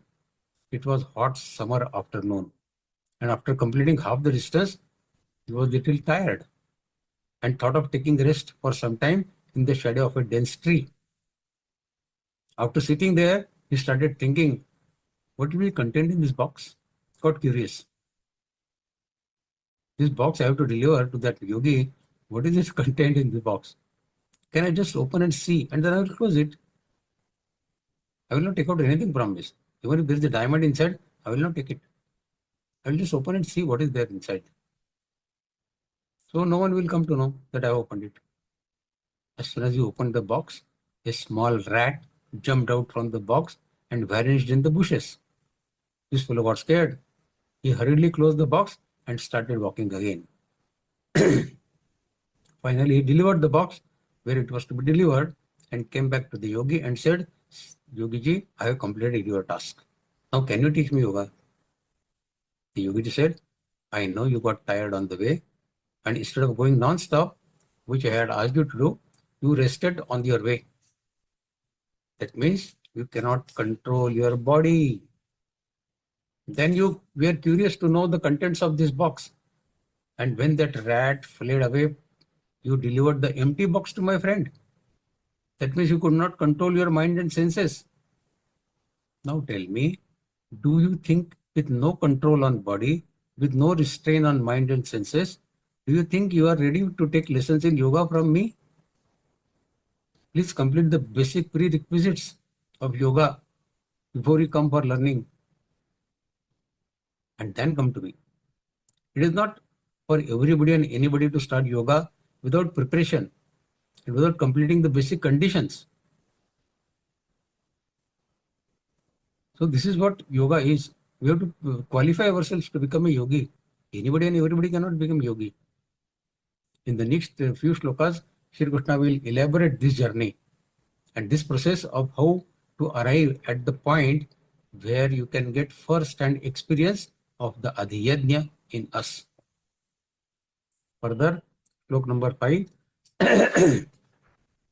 Antakale cha mamev smaran muktva kalevaram yah prayati samadbhavai yati nastyatra samshayah. Antakal, the time of death. Mama is me. Smarana, remembering. Muktva, to relinquish. Mukta ho jana. Kalevaram is the body, physical body. Yah, oh, prayati. Prayati is to go. Saha, he, madbhavam, godlike nature. Yati, achieves. Asti, there is. Atra, here. And samshaya is the doubt. The Lord says, Antakale cha mameva sparan muktva kalevaram yah prayati samadbhavai yati nastetra samshaya. No asti atra samshaya. There is no doubt here. No asti atra samshaya becomes naste atra samshaya. So Sri Krishna says, one who at the time of breathing his last, that means at the time of death, at the time of giving up his body, muktva kalevaram, remembers me alone, he attains my essence. He attains my madbhava, my very being. And there is no doubt about it. There is no doubt about it. So what is Antakal? It does mean the death of physical body. But along with it, we also have daily death. We have death of ignorance. We have death of life stages. So we live many deaths in our life. Daily death means our sleep. Death of ignorance is an attainment of jnana. And the death of stages comes transiting from childhood to young age to adulthood to middle age to and old age. So the end of every stage of our life is a death. We thus have many antakals in our life. Final antakal is of course relinquishing this body. The one who remembers God at the time of all these antakals in our life can attain Him. In other words, one has to remember the God at all time of the life. Isn't it? Not only at the end of life, but at all time, all these antakals. Therefore, it is not as simple as just to remember God at the end of life and attain Him. God has created this huge interplay of this universe with all attachments, desires, lust, the principle of karma-based rebirth, the role of purva sanskar, etc., etc., etc. How can you easily cross it by taking God's name at the end of your life? So you keep performing all kind of papa karma, your purva sanskars are very bad. You have still attachment, desires, lust in your mind, but at the end of life you say, Jai Shri Ram, and then you get moksha, you get attained Paramatma. Is it that easy? So antakal, there are many antakals in our life. And at each antakal, we have to remember Him. That means throughout the life, we have to remember Him. And coming to think of it, who can and who will remember the Lord at the time of leaving the world? He alone who has abided in the remembrance of Lord all his life. He will remember the Almighty at the moment of death. On the other hand, the one who all his life has remembered only the world, the material world, money, possessions, spouse, business, job, children, family, friends, enemies, pets, will he suddenly change the gear at the time of death and abruptly shift to remembering God on the deathbed? It is not possible. It is not possible for such a dramatic change to happen, to occur suddenly when one is in the state of intense pain and struggle. Death is not easy, no? Let us listen to a small story in this context again. There was a rich Marwadi who used to very cleverly play in the day trading of stock market, the share trading in stock market. He had great study of some selected scripts of the stock market, which will show daily movement in a narrow range. 5-10 रुपये का ऊपर नीचे, that range it will know those stocks. He knew at what level to buy, which is called the support level, and he knew at what level to sell, that is called the resistance level. He made huge amount of money on stock market using these skills. But this study took most of his time. And at any time he would see thinking of some company and its resistance level, support level, resistance level, support level, when to buy, when to sell, when to buy, when to sell. And of course, studying those companies, their balance sheet, their quarterly performances and all that. So all throughout his life, he was only interested in reading about stocks and their prices. when his end came at the age of say 80, 85, lying in almost unconscious condition, half coma almost, all his four sons and the doctor were surrounding his bed in the hospital. The doctor, seeing his condition, said, "Looks like the end has come. But let me check his measures, his vitals." And he started checking the blood pressure. And while checking, he was murmuring, 180, 185, 190, oh, 195. The half-conscious Marwadi, he suddenly woke up and blurted, "Sell it off when it crosses 200. In his unconscious mind, he was still thinking of stocks. His unconscious mind registered that some discussion is going on about some stock which is crossing the limit 180, 185, 190, 195. Oh my God. So his subconscious mind suddenly woke up and said, "Sell it off when it crosses 200. See, after spending the whole life thinking only about the shares and share prices and their levels, you would remember only that at the last moment. It is impossible that you can suddenly remember God. And more importantly, who knows when the final moment will arrive? Do you know the year, the month, the day, the time of your death? Nobody knows. People go to astrologers, asking all kinds of stuff, wanting to know when they will get married, when they will get children, when they will get a job, and so on and so on. But is anyone interested in knowing how much they have left on this earth? Because here, your prana leaves your body, and there, in that very instant, it snaps all the relations, all the possessions, all the wealth. Everything ends for you instantaneously. In fact, more often than not, the dying person loses all consciousness in the terminal, in that agonal stage itself. Besides, as the moment of death nears, the unconsciousness deepens further and further. And it is in this state of unconsciousness that the prana leaves the body. Ajnani is purified from all over, inside and outside, antarbahya. A jnani, I mean to say, a jnani who is purified all over, from inside and outside, antarbahya is purified. Even his breathing is purified. Every cell of body and his subconscious mind is filled with God's name. When he breathes, he takes God's name. When he exhales, he takes God's name. That has become his life habit. So no wonder when he is on the deathbed, same breathing process will continue till his breath is last. And when his breathing is last, if he has made it as a habit that every breath will be God's name, whether he is inhaling or exhaling, no wonder that the God's name will be there at the end of his life. But that has to be done throughout the life. It cannot happen suddenly at the end. What comes with us after leaving the body is the name of God and the Nishkam Karma we have done for the God. It comes in as an attached file. That file decides where our further journey will be, whether it will be up to the God or not. So that's why I don't agree those who say that take God's name at the end of life and attain Him. Is it as simple as that? I don't think it is as simple as that. Otherwise, everybody will start enjoying the material world, saying that जब 80-85 साल के हो जाएंगे, hospital में admit हो जाएंगे, तब सोचेंगे गॉड का नाम लेने का.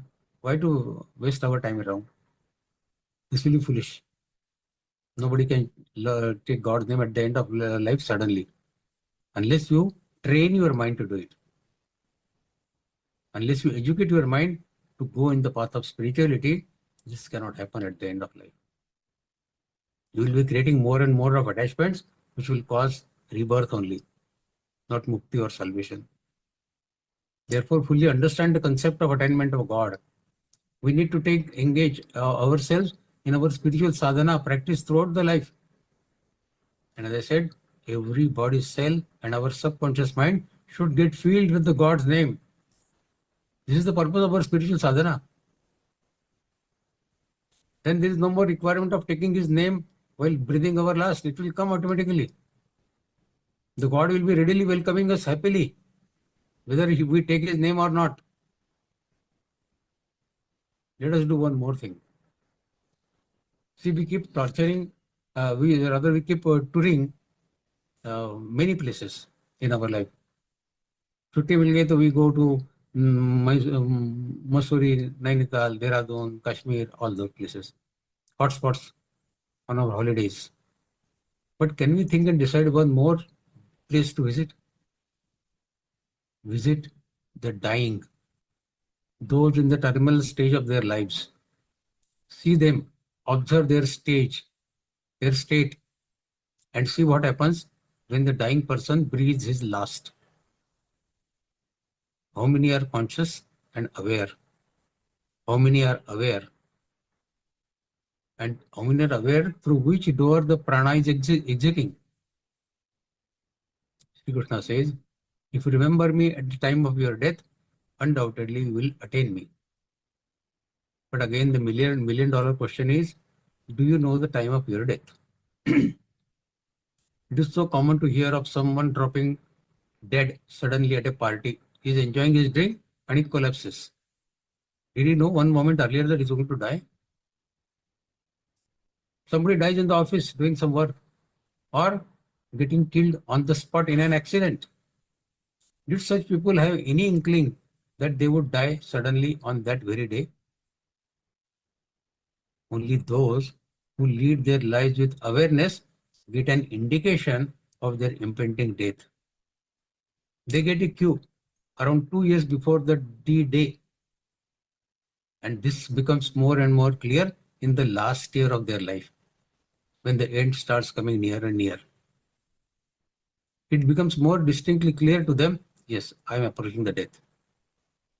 It is said in our Adhyatmic literature that the one who dies contemplating upon wealth becomes a ghost after the death.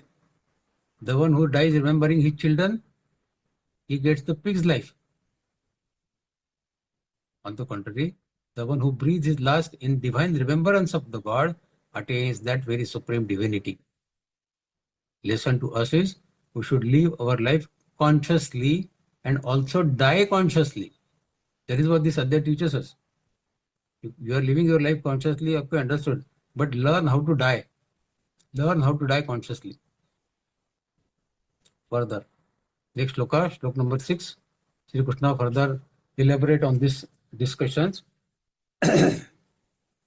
Yam vapi smaran bhavan tyatyante kalevaram tantameva iti kaunteya sada tadbhava bhavitaha. O son of Kunti, Kaunteya, whatsoever object, whatsoever idea or state being remembers while leaving the body, one will attain that very state which was being contemplated upon when they are ending their life. Yanyam vapis paran bhavan tyatyante kalevaram. When they are tejang, they are relinquishing their body, whatever they are remembering at that moment, tan temeva iti kaunteya. They will attain that. Sada tadbhava bhavita. So as we were discussing during last shloka, our Adhyatma states that the one who dies contemplating about wealth, he becomes a snake in his subsequent birth. This is what our mythology literature says. How to believe, how much to believe it or not, that is up to all of us. The one who dies obsessing about his children becomes a pig, because the pig gives birth to multiple piglets in a go. You are attached to boys, no? Your son and children, then you become pig. You can produce many of them in one go. The one who remembers his house and real estate at the time of death, he becomes a ghost. But we should not take these things very seriously or literally, because it is a sarcastic commentary on about our thinking process. There is no scientific logic behind this. This our forefathers have been telling us, and we are believing in that. But there is no scientific logic behind this. It is just a way of mocking people as to how they lead their lives in attachment, even at the time of death. They remain entrenched in this. The Lord is saying, whatever you remember, whosoever you obsess about or contemplate upon at the time of death, you will attain that very being. There was an old lady. She was having a lovely pet dog. She used to treat that dog as her son If anybody will call her a dog, she will get angry. Don't call him dog, he is my son. That much of love for that dog. When her end came, she was in constant worry, constantly thinking, what will happen to my dog after my death? मेरे पप्पी का क्या होगा? I have been taking so much of care of him, and then who will take care of him? Who will feed him? Who will take him for a walk in the morning? When her son, who will take care of her son? That means the dog when she is no more. Who will take him to doctor when he falls sick? Now such a lady who breathes her last thinking about dog, dog, dog, will she attain God? Though the letters in God and dog are same, DOG and GOD, sequence is changed, you will attain what you contemplate upon, Krishna says. Now Sri Krishna says, the choice is yours. You want to become a dog, okay, remember dog. But if you want to attain God, then remember God, not dog. So you keep on living the same old samskars which are influenced by the family heritage and your upbringing. It is common for a young child to be introduced to alcohol in a family where the people drink the liquor openly. They say we are a bold family. We have no inhibitions. Father can drink in front of son. In a household where the father smokes, it is not unusual to see the children take to smoking at a very young age. Because that is the family heritage. That is the way they have been brought up. It is not that the jiva cannot change. The possibility is certainly there, but it is indeed very difficult to do so. Try changing one thing in your life. Is it easy to change? There is no doubt, and this is not changing about some inconsequential thing, unimportant thing, like giving up certain food, ठीक है हो गया, or giving up certain fruits, or giving up certain clothing, or not wearing some kind of footwear. Doing this is easy. The change has to be deeper and significant.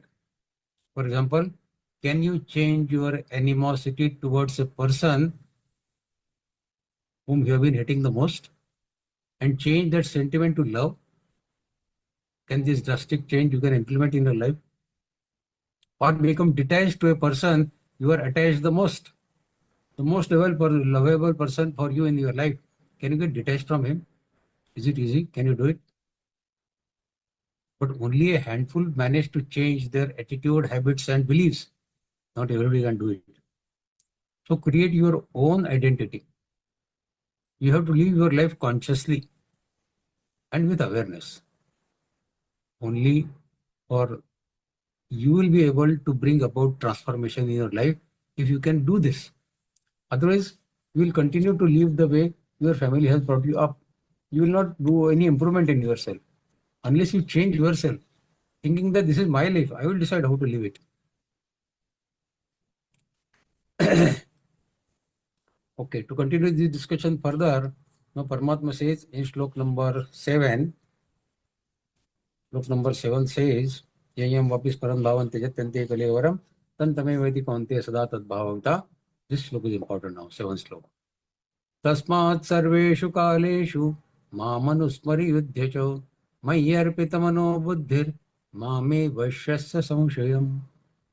Krishna says, therefore, because yayam vavis param bhavan tejatante kalevaram tantame vedi kaunte sada tad bhavita, therefore, always remember me.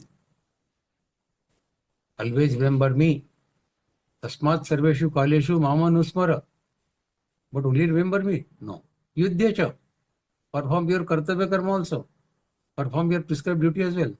Arjuna's kartavya karma on battlefield of Kurukshetra was to Yuddha, to start the battle.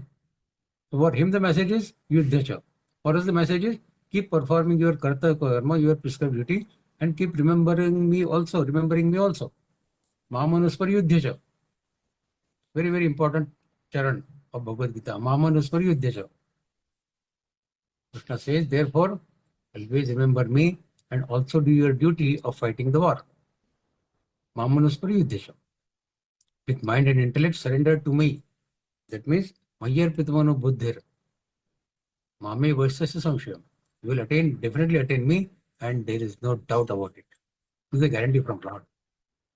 This shloka is very, very important, as I said. The first line of this shloka is the essence of teaching of Bhagavad Gita. Tasmat Sarveshu Kaleshu Mama Nusariddecho. This is the essence of Bhagavad Gita.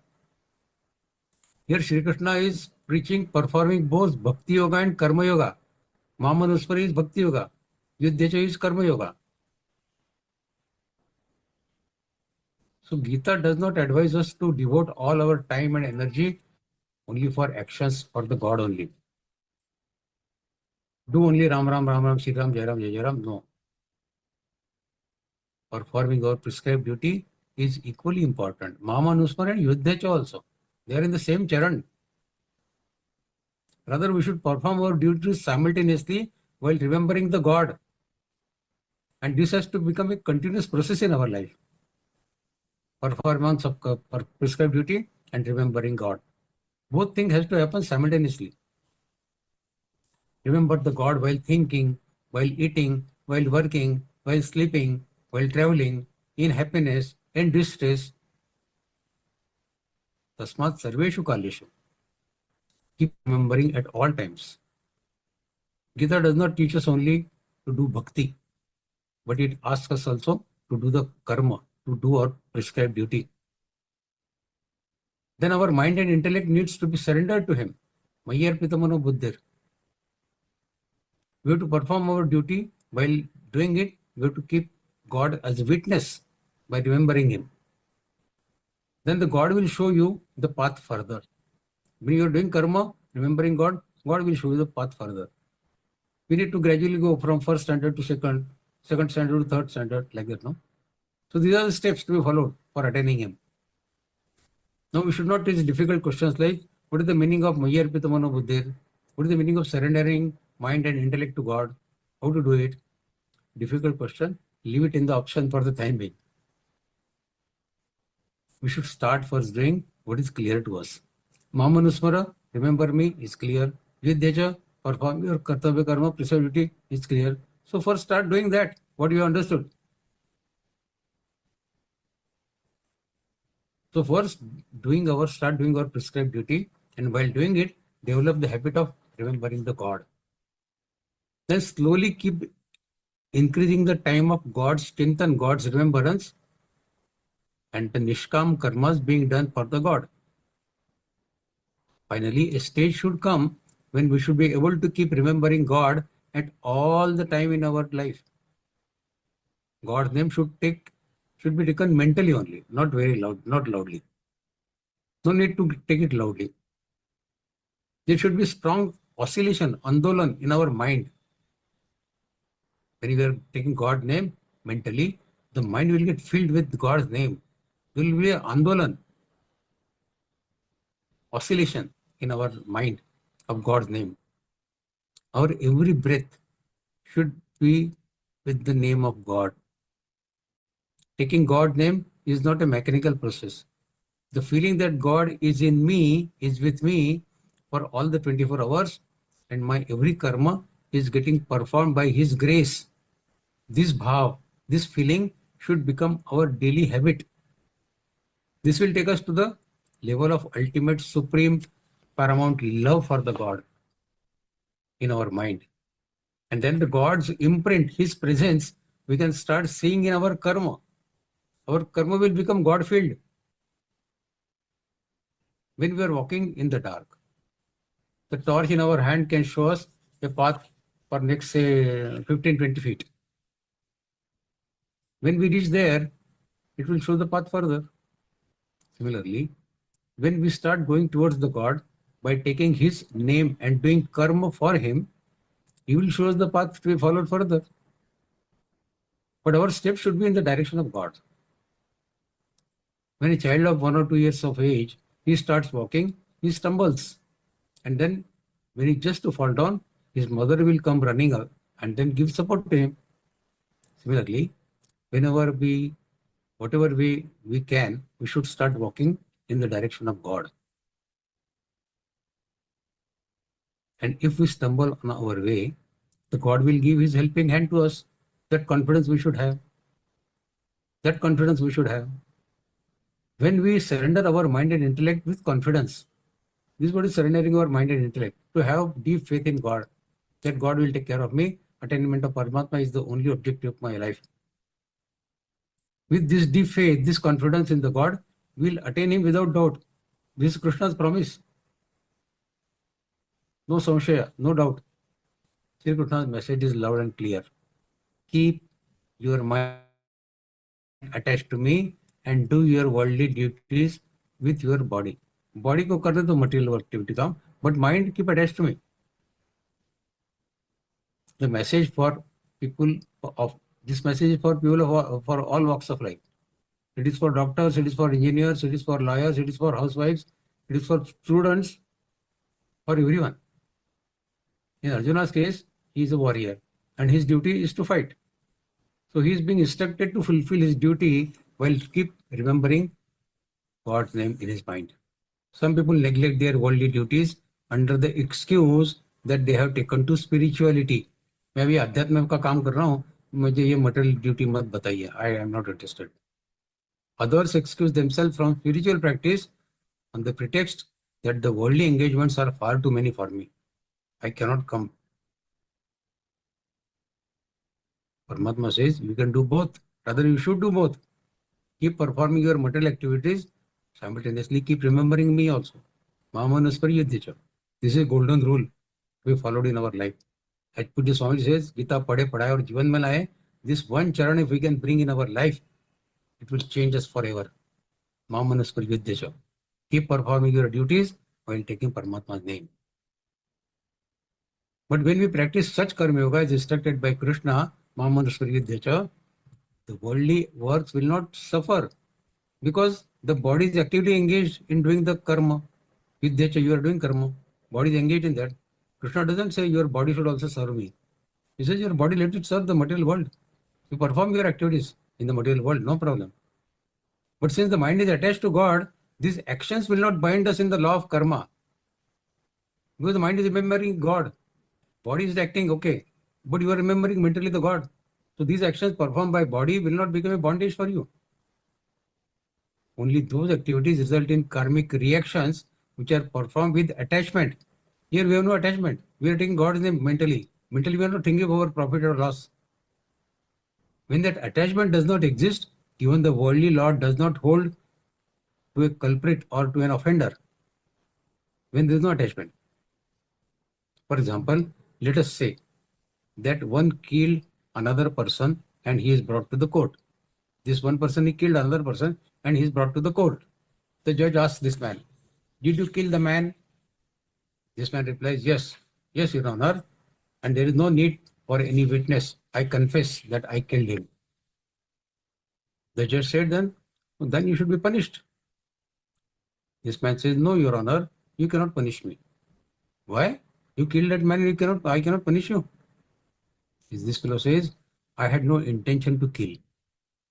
I was driving carefully on the proper side of the road within speed limits with my eyes focused on the road, my brakes, my steering, everything was perfect.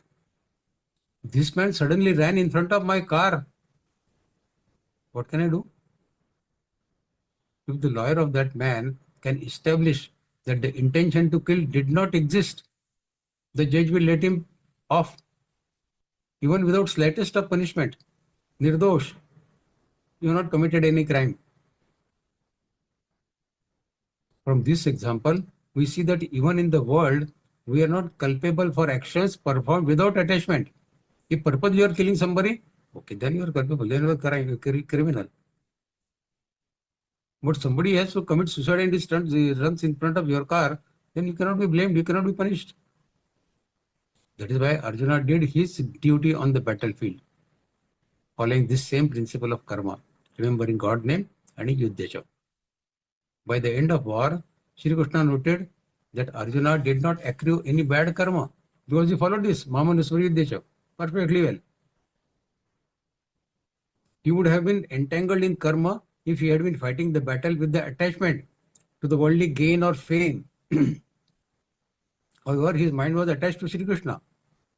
And so what he was doing was multiplication in zeros, multiple actions. But everything becomes zero because name of God is taken, remembered in his mind. Performing his duty in this world without selfish attachment. Even if you perform 1 lakh duties without attachment, the karma cannot bind you. Arjuna killed lakhs of people in the Kurukshetra battle, but he did not put any bondage on him because Mamanuswari. What do you get if you multiply 1 lakh by zero? With zero only. You perform 1 lakh actions with no attachment, zero. Then the result is zero only. No action is performed by you. This shloka, if followed in our life, it will lead us to moksha. Sant Kabir says, सुमिरन की सुध यों करे जो गागर पनिहारा बोलद बोलद सुरति कहे kabira vichara. This means remember the God just as the village woman remembers the water pot on her head. She speaks with others while walking. She is talking to many people on the road, but her mind is there on the pot on her head. So that constantly remains in her mind. This sloka is same. You keep walking on the path of your whatever duties you are performing, but remember what is on your head. That lady is remembering the pot on her head.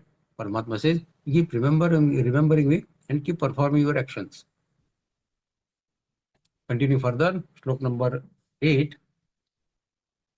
Abhyasa yoga yuktena chetasa nanyagāmina paramam puruṣam divyam yāti parthānu chintayan.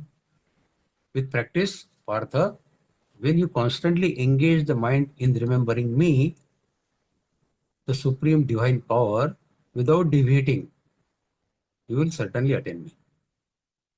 Paramatma is giving different secrets how to attain him. Now this instruction to keep the mind always engaged in meditating upon God has been said in Gita at many places. Some examples in Adhyay 8, which we'll see 14 sloka in the next session. Ananya cheta sadatai yomam smrati nityashah tasyaham sulavah partha nityayuktasya yoginah.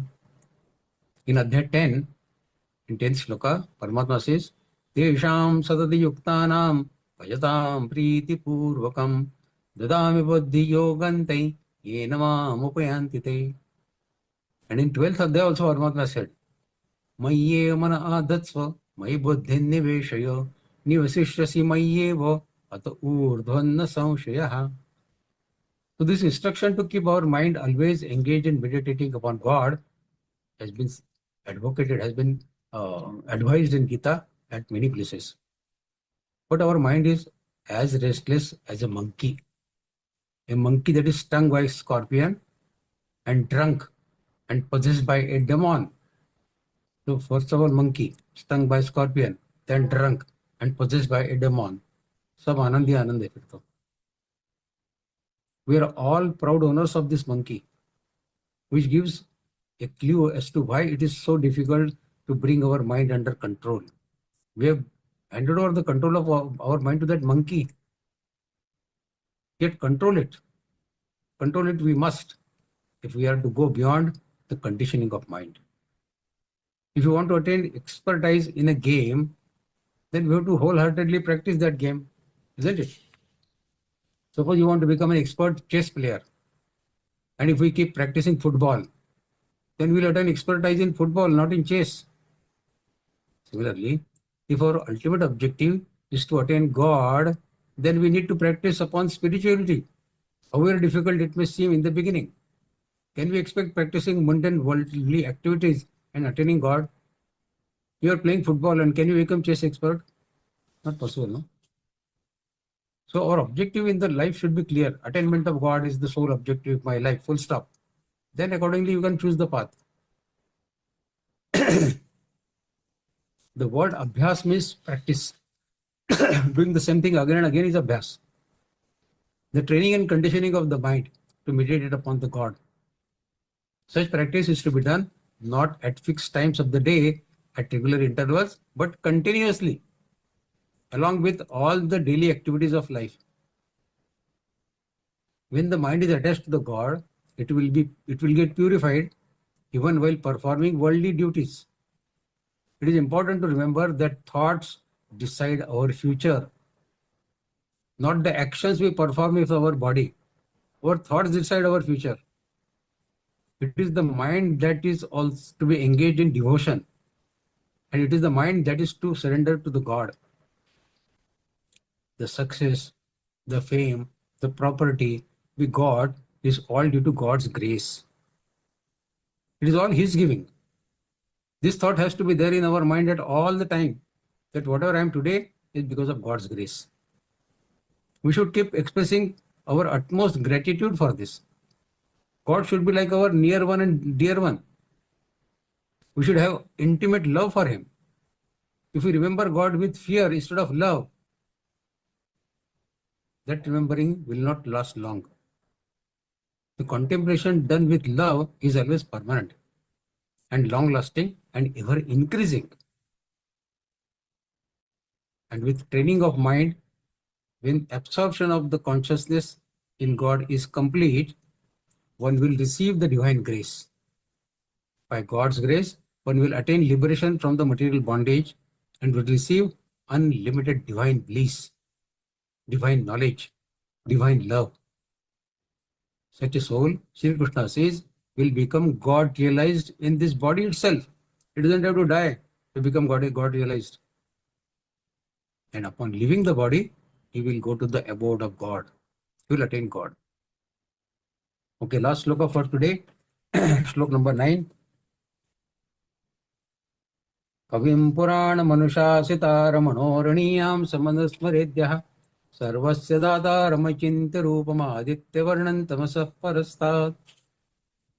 He who meditates upon the omniscient, the primordial, the subtlest of subtle, yet the ruler and the sustainer of all, whose form is inconceivable, who is self-effulgent like the sun, and who is beyond the darkness of ignorance. In effect, he meditates upon the eternal truth, the bliss, that is, the all-pervading super Brahma. Now the one who meditates upon the Supreme Brahma, Shri Krishna, then lists the defining characteristics of this his divinity that one meditates upon.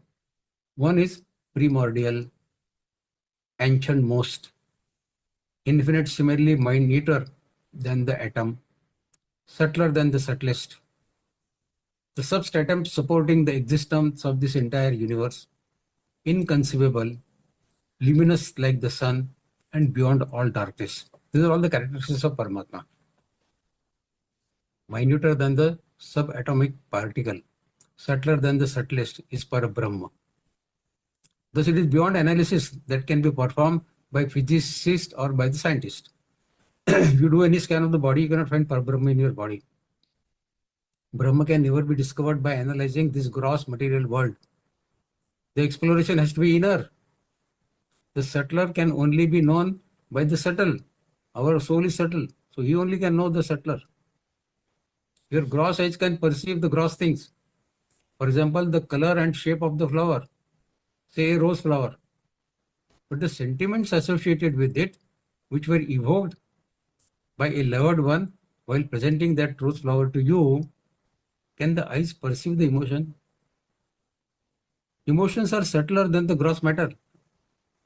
Thus one needs the subtler mind to perceive the subtle emotions. Brahma is subtler than the subtlest. So how can you know it through the gross? You cannot know the sublime Brahma through your gross intellect. Thus you will have to sublimate, refine and purify your intellect. Sri Krishna says, he who meditates upon the self-effulgent Brahma, luminescent like sun, he gets filled with that incandescent luminosity, Prakash, like that of sun, and all darkness gets eradicated. Our problem is that we know when we know a little bit of about say Adhyatma, we know few shlokas of Gita or some adhyayas of Gita, or we know something about Vishnu Sahasranam, we start feeling proud about it. मेरे को बहुत आ गया अभी. I'm great. So we'll start feeling proud about our knowledge and start treating others as inferior. मुझे पता है कुछ नहीं आ रहा है. You cannot even read Gita properly. I can read Gita properly. I can talk on Gita for hours. हम पे तो ज्ञानी हो गया अभी. This proud feeling comes. And we forget that by bolstering our ego like this, we are going away from Paramatma, not closer to him.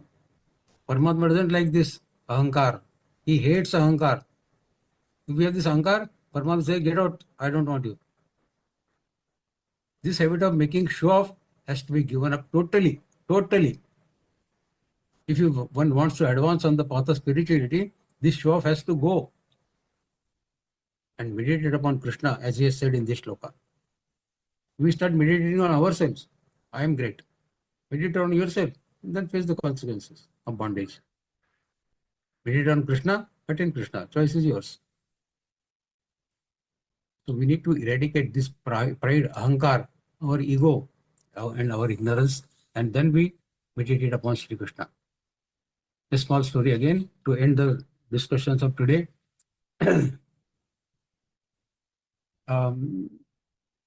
There was a river Ganga. River Ganga, everybody knows. The boat moved slowly in that Ganga towards the opposite bank.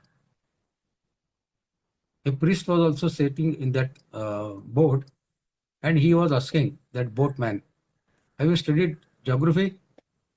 Like a scholar, that priest, Pandit, he is asking that boatman, who is an illiterate person, आपको geography पता है क्या होता है? Have you studied geography?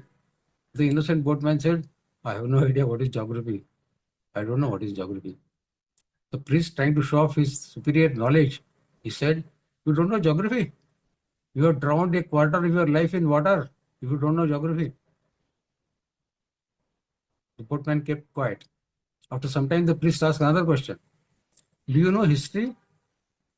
When and where did the Maharani Lakshmibai fight her battles? You know that? And how did she fight? You know that? History? The boatman expressed his ignorance. And the priest said in a very ahankari tone, you don't even know that. Half of your life has drowned in the water. Then the priest asked the third question in the field of scriptures and learning. Do you know the Bhishma boat conversation from Mahabharata? There's a conversation of Pitama Bhishma and a boatman in Mahabharata. Do you know that? Or the dialogue between boatman and the Shri Krishna and Shri Ram from Ramayana. You know that?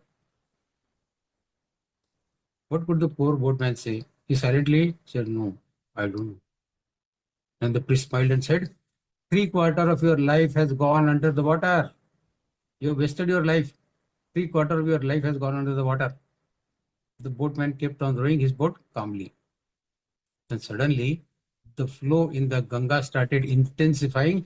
The waves of river started taking the form of a storm. The boatman warned everyone in the boat of the storm, and he asked priest, the boat can sink in this storm. Do you know how to swim?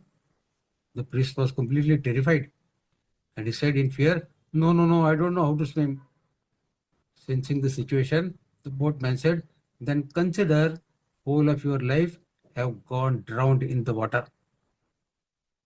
In no time, the boat overturned and the priest started getting pulled by the flow of river. The boatman tried his best to rescue him, and without caring for his own life, he finally saved the priest from drowning. So the knowledge is not meant for debating or for humiliating others. But sometimes some people forget this fact in their pride of knowledge and end up insulting others. The knowledge of the scripture is meant for solving the problem, not cause violence, not cause insults. So don't make your knowledge as your weapon for insulting others. Use it as a help. It is true, a tree that is laden with fruit has its branches bent. Similarly, when the knowledge comes to an humble person, it is enhanced further. When you are Vidya Vinaya Sampanne, you are a better person. Vidya Vinay Sampanne. Vidya should be accompanied by Vinay, by humility. That is the true wise person feels himself to be a dwarf before this infinitely knowledgeable world. You know a little bit and you start taking pride that I know many things, I know everything. And this knowledge is a very big thing. This whole world is full of knowledge only. We know infinitesimal thing about it, and we start boasting about it. That is not correct. Instead of meditating on yourself, Paramatma says, meditate on me. That is why he is free from the arrogance of knowledge. When you are meditating on God and acquiring knowledge, you are free from that arrogance. This is the beauty of knowledge. Knowledge or wisdom is adorned with modesty. Vidya Vinay Sampanne. We end the discussions for today. Now the forum is open for you to raise your questions. Thank you so much. Jai Shri Krishna.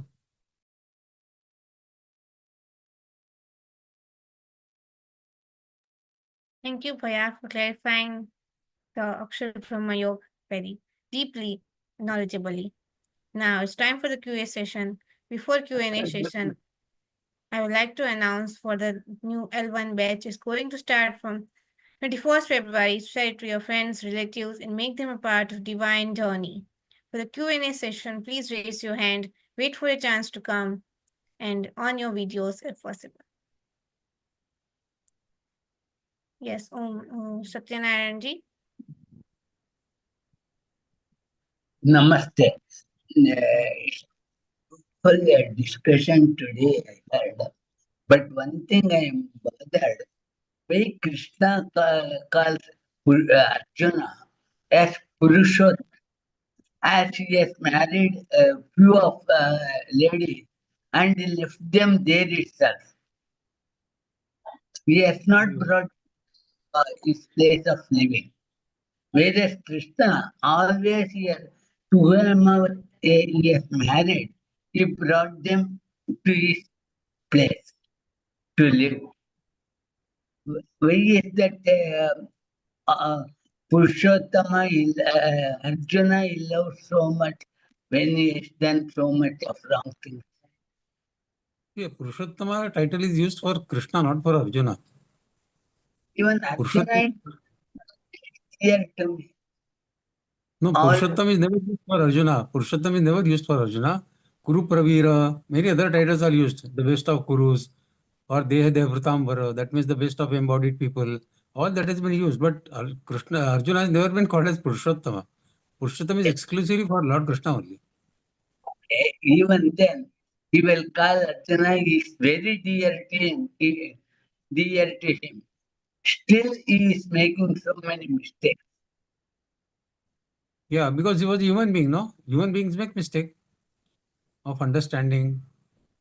Arjuna was doing those mistakes, but since he was very close friend of and devotee of Lord Krishna, that's why Krishna gave all this divine knowledge to him. In 10th Adhyaya we learn, no? Pandavanam Dhananjaya. So Arjuna is Vibhuti only. Arjuna, Krishna has said in 10th Adhyaya that among Pandavas, 5 Pandavas, I am the Arjun. So Arjun is an alter ego of Lord Krishna. That's why he had so much of love for him, that he gave all this knowledge to him. He did not give this knowledge to Yudhishthira or to Bhima or to Nakul Sahadeva. Yudhishthira was supposed to be Dharmaraj, but even then he was deprived of this knowledge because Krishna loved Arjuna. And Krishna had said, Pandavanam Dhananjaya. I am Dhananjaya in Pandavas. I am Arjun. That's why the bond of love between Arjuna and Krishna is incomparable. Thank you. Thank you. Sharma ji.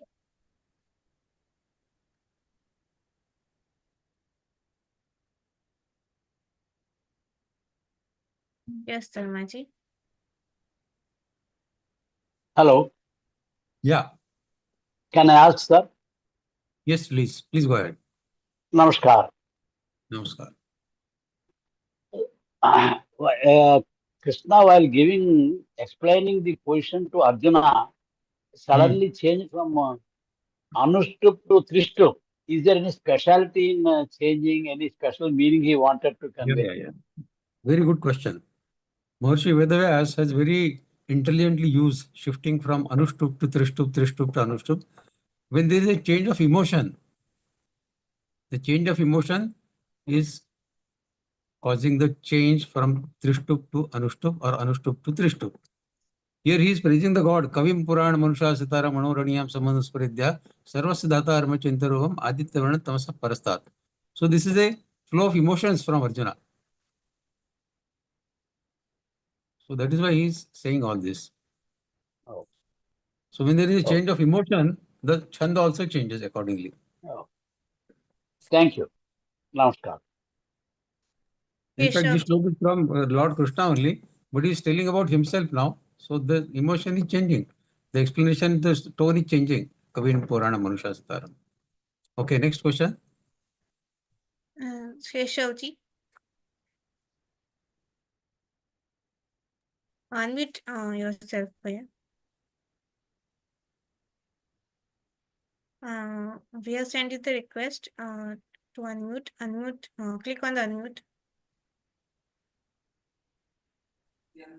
Yes. Fourth shloka of 8th adhyaya. Adhiyajno vatram dehe deha bhratam vara. Please explain once again. Okay. Dehe means in the body. Adhiyajno Yes. aham atra dehe. Atra means here. Aham is I. Adhiyajna is Adhiyajna, Lord Vishnu. Dehe, that means the body. And Deha Bhratambara is called for Arjuna. Deha Bhratambara of the embodied, the best of embodied. Vara is the best. And Deha Bhratam is the embodied people. So Arjuna is being the best of embodied people. So his title has been used here as Deha Bhratam Vara. So Deha Bhratam Vara is Arjuna. And Paramatma says Adhiyajno Hame Vatra. That means Adhiyajna in this body is I. Arjuna means Deha Bhratam Vara. Arjuna, in this body, the Adhiyajna is I. I am the Adhiyajna in this body, Arjuna. Arjuna is Deha Bhratam Vara. I see. Okay, thank you. Okay, thank you. Murliji.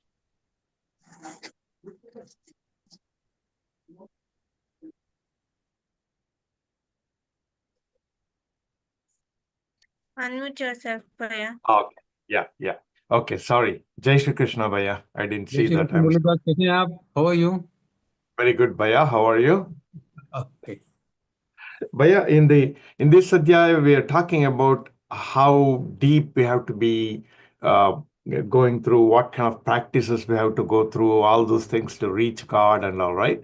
But in chapter 12, God says, there are so many ways to reach me.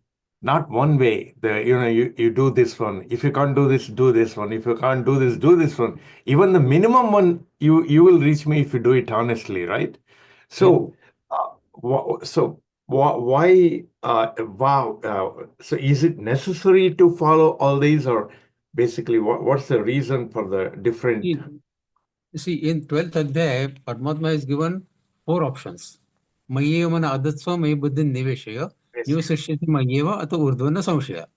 If it is not possible for you to surrender your mind and your intellect to me, then you follow the next. Ata chittam samadhatu na shaknoshi maistiram abhyasa yogena tatvam ami chaptam dhananjaya. You do abhyas of yoga. Which yoga? Samati yoga, sama yoga. Samatma yoga uchyate. So you follow that principle of being equanimous in all situations. And third option is abhyasya samarthosi. If you cannot do that also, mat karma parma bhava. Do all your karmas for me. Madhatapi karmani kurvan siddhim apsasi. Even if you do karmas for me, you will attend me. But then God realized, maybe people cannot do this also. So further he says, Athadadapya shaktosi kartum madhyo gamashitaha sarva karma phalat tyagan tatah kuryadatmavan. You do your karma, but offer the karma phala to me. So these 4 options are given. And in this shloka, what we studied today, the 7th shloka, Mamanuswari Yuddhacha, is in a way a simpler way of attaining Paramatma than offering all this karma phala also to him. Paramatma says, you do your karma, but keep remembering me. Keep remembering me and keep doing your karma. Then your karma will not become a bondage to you. So I would say, This is the best and simplest way of attaining Paramatma. Mam Manuspari Yuddhasha. Mam Manuspari Yuddhasha. So this is like a mantra we should remember to be followed in our life. The 4 slokas going in 12th Adhyaya may not be so easy to follow. You can understand the meaning, but how to practically do it, that may be very difficult to understand and to implement in life. But Mama Risurdaj is easy to understand and easy to implement also. So in So Gita, remember Paramatma, always. several options how to attain him. I would rate this as one of the simplest options. Mama Risurdaj. So remember him always. That's what you're telling, right? And keep doing your work. He doesn't say you stop your work. Rather, he says, Right. Mahamanipur Yuddhacha, you should do your kartavya karma, your prescribed duty, but Okay. also remembering me. So body is engaged in doing the karma and mind is engaged in meditating upon him. So this way, we do the work also nicely because body is fully devoted to doing the karma and mentally also we are attached to God. So the karma does not become a bondage on us. This is the best way of doing the karma, no? Oh yeah, We that's perform true. the karma, but don't allow the karma to become a bondage on you because mind is not attached. Mind is attached to Paramatma only. Paramatma, yes. Yeah. So let your hands and legs and your eyes do whatever they want to do in the karma. Mind, when it is attached to God, whatever you do with your body, mind, intellect is not important then. Okay, and the last question, Baya. Even there are maybe, but in when we are in coma or Ah. so there may be some part of our brain still activated, right? But there are some people that we instantaneously pass, right? Like massive accidents. Yes. So for them, that they may not even have chance to have the final thought. So what will happen to those? See, in such cases, just before the death hits them, a moment before that, whatever is there in their mind, it becomes their final antakal. That is considered as their antakal. Just a moment before the prana leaves their body, that is considered as antakal. That's why Paramatma says, Mamanuswar Yuddhacha, and before that, Tasmat Sarveshu Kaleshu.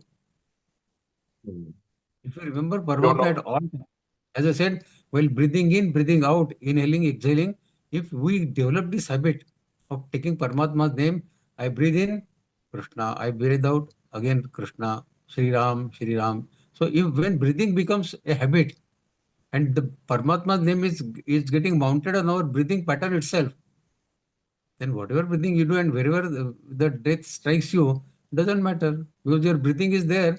And if the last breath is also taking Paramatma's name, you have taken his name at the end of your life. Antakalecha mameva swaran mukta. That you have done. So that's why So, Tasmat Sarveshu Kaleshu is equally important. yeah. Okay. So all the time, remember that. Yeah. All the time, all the time remember. Hope I'll do that, Baya, in my last moment. Thank you, Baya. Thank you. Thank you. Thank you very much, Baya. Thank you. Praveenji. Jai Shri Krishna Bhaiya ji. Jai Shri My Krishna. question is, in slok number 4, this Adhibhut is defined as something that can be created and destroyed. Yes. And in physics, we learn that matter cannot be created, it cannot be destroyed, it just changes the form. So, Yes. is matter Adhibhut or it is different? No, Adhibhut is same. Adhibhut changes the form. That's what I said. I gave the example of this scarf, no? This is Adhibhut. Okay. This is today it is scarf, but tomorrow when it totally wears out and it goes in the dust, in the soil, it remains. The form has changed from the scarf to the soil or to the dust or to the ashes. So Adhibhut remains, but the form has changed. Similarly, our Adhibhut, our body, as I give the example, this Adhibhut gets merged with the Panchama Bhutas. The form has changed.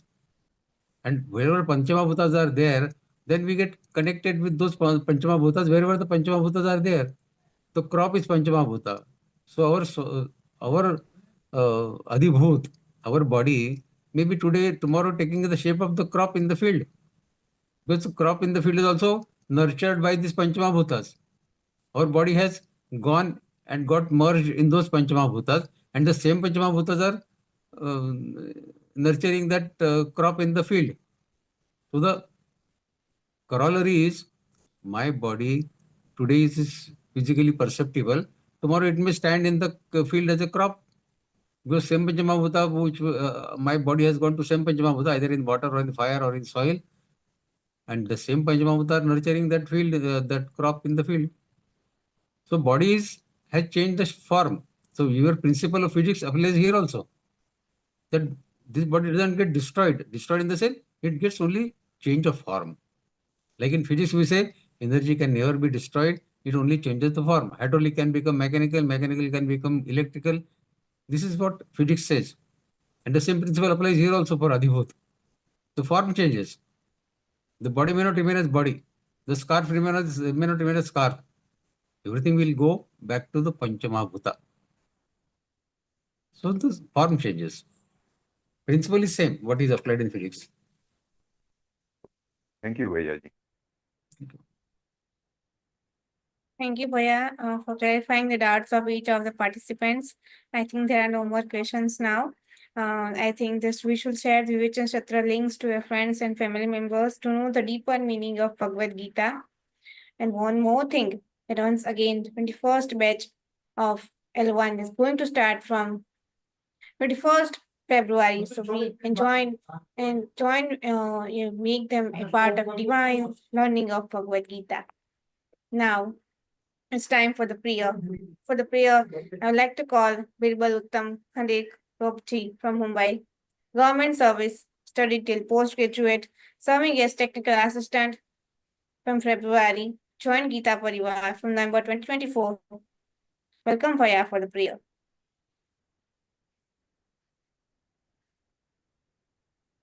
दीदी इनका doubt है, एक question है शीला दी। Faya, one more doubt is there. Yes, Sheila, you can unmute yourself and you can clarify your doubts. जय श्री कृष्णा भैया दीदी। जय श्री कृष्णा। जय श्री कृष्णा। भैया जी, मैं कुछ रेफरेंस बुक्स चाह रही थी इसमें जो गीता जी को समझने के लिए और ज्यादा सरल हो भैया। मेरे कुछ डाउट्स भी हैं छोटे छोटे से, पहले मुझे आप रेफरेंस बता देंगे। कुछ लिस्ट मेरे पास है भैया, क्या मैं आपको बता सकती हूँ? हाँ बताइए। उसमें मेरे पास एक ज्ञानेश्वरी मैंने सोचा है, एक साधक संजीवनी तत्व विवेचनी गीता प्रेस की। हाँ ये बढ़िया किताब है, आप वहां से शुरू करिए, साधक संजीवनी से शुरू करिए जी। फिर उसको पूरा एब्सॉर्ब करने की कोशिश करिए। साधक संजीवनी जितने भी विचार प्रकट किए गए हैं हर एक श्लोक के बारे में, उसको एब्सॉर्ब करने की कोशिश करिए। यदि आपको समझ में आ जाता है अच्छी तरह से तो उसके ऊपर मनन चिंतन करिए। उसके ऊपर मनन चिंतन हो गया ना तो आपका आधा काम हो जाएगा। फिर बाकी जो किताबें आप रेफरेंस के लिए पढ़ सकते हैं, ये साधक संजीवनी आप अच्छी तरह से पढ़ सकती हैं और उसको ऊपर मनन चिंतन कर सकते हैं तो आपका आधा काम तो वही हो जाएगा। और तत्व विवेचनी भैया? हाँ तत्व गीता प्रेस की तत्व विवेचनी, वो भी है, किताब अच्छी है, लेकिन साधक संजीवनी अपने जैसे सादे लोगों के लिए पढ़ने के लिए वो बेस्ट किताब है। वहां से हम समझने की कोशिश करें। हाँ बोलिए। सर, अक्षर और अधियज्ञ में क्या फर्क है सर? अक्षर ब्रह्म और अधियज्ञ में क्या फर्क है? अक्षर ब्रह्म तो यूनिवर्स लेवल पे, मतलब कॉस्मोस लेवल पे है। अधियज्ञ हमारी बॉडी में है। अधियज्ञ जो है भगवान विष्णु, जो उनका अंश ममई अंश जीव लोग है, वो जो अंश हमारी बॉडी में है वो अधियज्ञ है। जो पूरी सृष्टि में है वो ब्रह्म है। जी भैया जी। अक्षर ब्रह्म जो है वो पूरी सृष्टि में है और अधियज्ञ जो हमारी बॉडी में है। अधियज्ञ हमें होता है देहे देह प्रथम, देह मतलब इस बॉडी में है जो है ना, वो मैं हूँ। अधियज्ञ हमें मात्रा देहे देह प्रथम पर, जो चौथे श्लोक में कहा गया ना। जी भैया। तो देह जो अधियज्ञ है वो हमारी शरीर में है। अक्षर ब्रह्म तो सारे ब्रह्मांड में है। जी सर। सर मैं डेली 13 अध्याय पढ़ने की कोशिश करती हूँ सर। मैं बीच में इसका अध्ययन भी करती हूँ अर्थ का, और आपके मैंने सारी क्लासेस अटेंड करी हैं, सेशन भी करती हूँ मैं। Very good. तो उसके बाद ये अधिदेव और हिरण्य पुरुष में भी क्या अंतर है सर? अधिदेव और हिरण्य पुरुष में? अधिदैव जो है ना, अधिदेव मतलब ब्रह्मदेवा, और हिरण्यगर्भ वो सेम ही है। जी। और ब्रह्मदेवा ने हाँ मुझे बहुत जल्दी समझ में आ जाता है क्योंकि मैंने बहुत स्टडी करी है। जीवात्मा और अध्यात्म में क्या अंतर है सर? इस श्लोक में जो कहा गया है ना, जीवात्मा को ही अध्यात्म कहा गया है, क्योंकि जीवात्मा का जो भाव है, स्वभाव है। जी स्वभाव जो है जीवात्मा का, वो है जी परमात्मा की प्राप्ति। जी जीवात्मा को ये पता रहता है कि मैं परमात्मा का अंश हूँ और परमात्मा की जी प्राप्ति ही मेरा एक उद्देश्य है। ये जीवात्मा को पता है, लेकिन जीवात्मा अपने को शरीर के साथ संबंध जोड़ लेता है, फिर उस उद्देश्य को भूलना शुरू हो जाता है। जी सर। तो वो जो जर्नी होता है, जो यात्रा होती है जीवात्मा का परमात्मा से मिलन होने की, उस यात्रा को हम जी कहते हैं अध्यात्म। सर, अधिभूत को हम लिविंग थिंग बोल सकते हैं? Living thing which always dies, anything that takes birth it dies. तो अधिभूत living is that thing. Only. जी, हाँ, मतलब anything living that you thing, can see with your eyes is all अधिभूत। मतलब ऑल लिविंग थिंग्स आर अधिभूत। All living things, because all living things are going to die one day, including the sun, including this cosmos, जी everything that जी you can see with your eyes, whatever is जी living, sir, if we human did being. puja and go to adhyatma, can we improve the mentality of our child or children, sir? Can we surplus our problems? uh, Small, like my child is small or 12 and 13 years old, Pray and for it. he, You can pray for it. You can pray for that. If the prayer, God listens to your prayer, the psyche of your child may change. But जी sir, the better option will be if he can do something on his own. Your child can do something on his own. But if he is very small and cannot do any action on his own, you can pray on his behalf. Definitely, why not? The ये parents are आसक्ति meant तो to pray for the ये children. ये आसक्ति तो नहीं है ना सर? ये आसक्ति है या हमारा कर्म है, हमारी Yeah, ड्यूटीज है, Asakti ये hai. आसक्ति This is है? Asakti. This is Asakti. Sooner or later, तो you have to give up this Asakti. For a limited period तो of time, when you are helping your child, it is okay. But don't keep it for lifelong. At the end of life, you have to leave all Asaktis. Sir, अभी Any तो जैसे Asakti that छोटा, you... अभी से जो छोटा है sir, हमको उसको इम्प्रूव करना चाहिए। हमारी ड्यूटी, अगर हम वर्किंग नहीं भी वो तो हैं है, या एज ए हैं भी। Parent it is our duty. परमात्मा से मामा ने हृदय, आप आपकी ड्यूटी करते रहिए, वो ड्यूटी करते करते मुझे याद करते रहिए। तो आप जी आपके बच्चे की देखभाल करते रहिए, वो देखभाल जी, करते करते परमात्मा का नाम रहते रहिए, तो मतलब ये आपका कर्म भी सकाम डिवाइन सकाम बनेगा। कर्म होगा सर, ये निष्काम कर्म होगा? मतलब ये तो हमारी निष्काम तो ड्यूटी नहीं है। होगा, निष्काम तो नहीं होगा, लेकिन जी उसमें ये होगा कि आप यदि वो कर्म करने के समय परमात्मा का नाम ले रहे हैं, जी सर। तो फिर कर्म का आपके ऊपर वो बॉन्डेज नहीं पड़ेगा। जी सर, मैं आपका ज्यादातर कर्म उसको अकर्म हो काउंसलिंग सकता है। अध्यात्म। जी हाँ, सर, उसको मैं ज्यादातर, मेरा बेटा सर, आपकी सारी क्लास जो मैंने अटेंड करी, वो अभी तो थोड़ा टीन एज में है, थोड़ा ये सांसारिक प्रश्न पूछ रही हूँ, माफ कीजिएगा।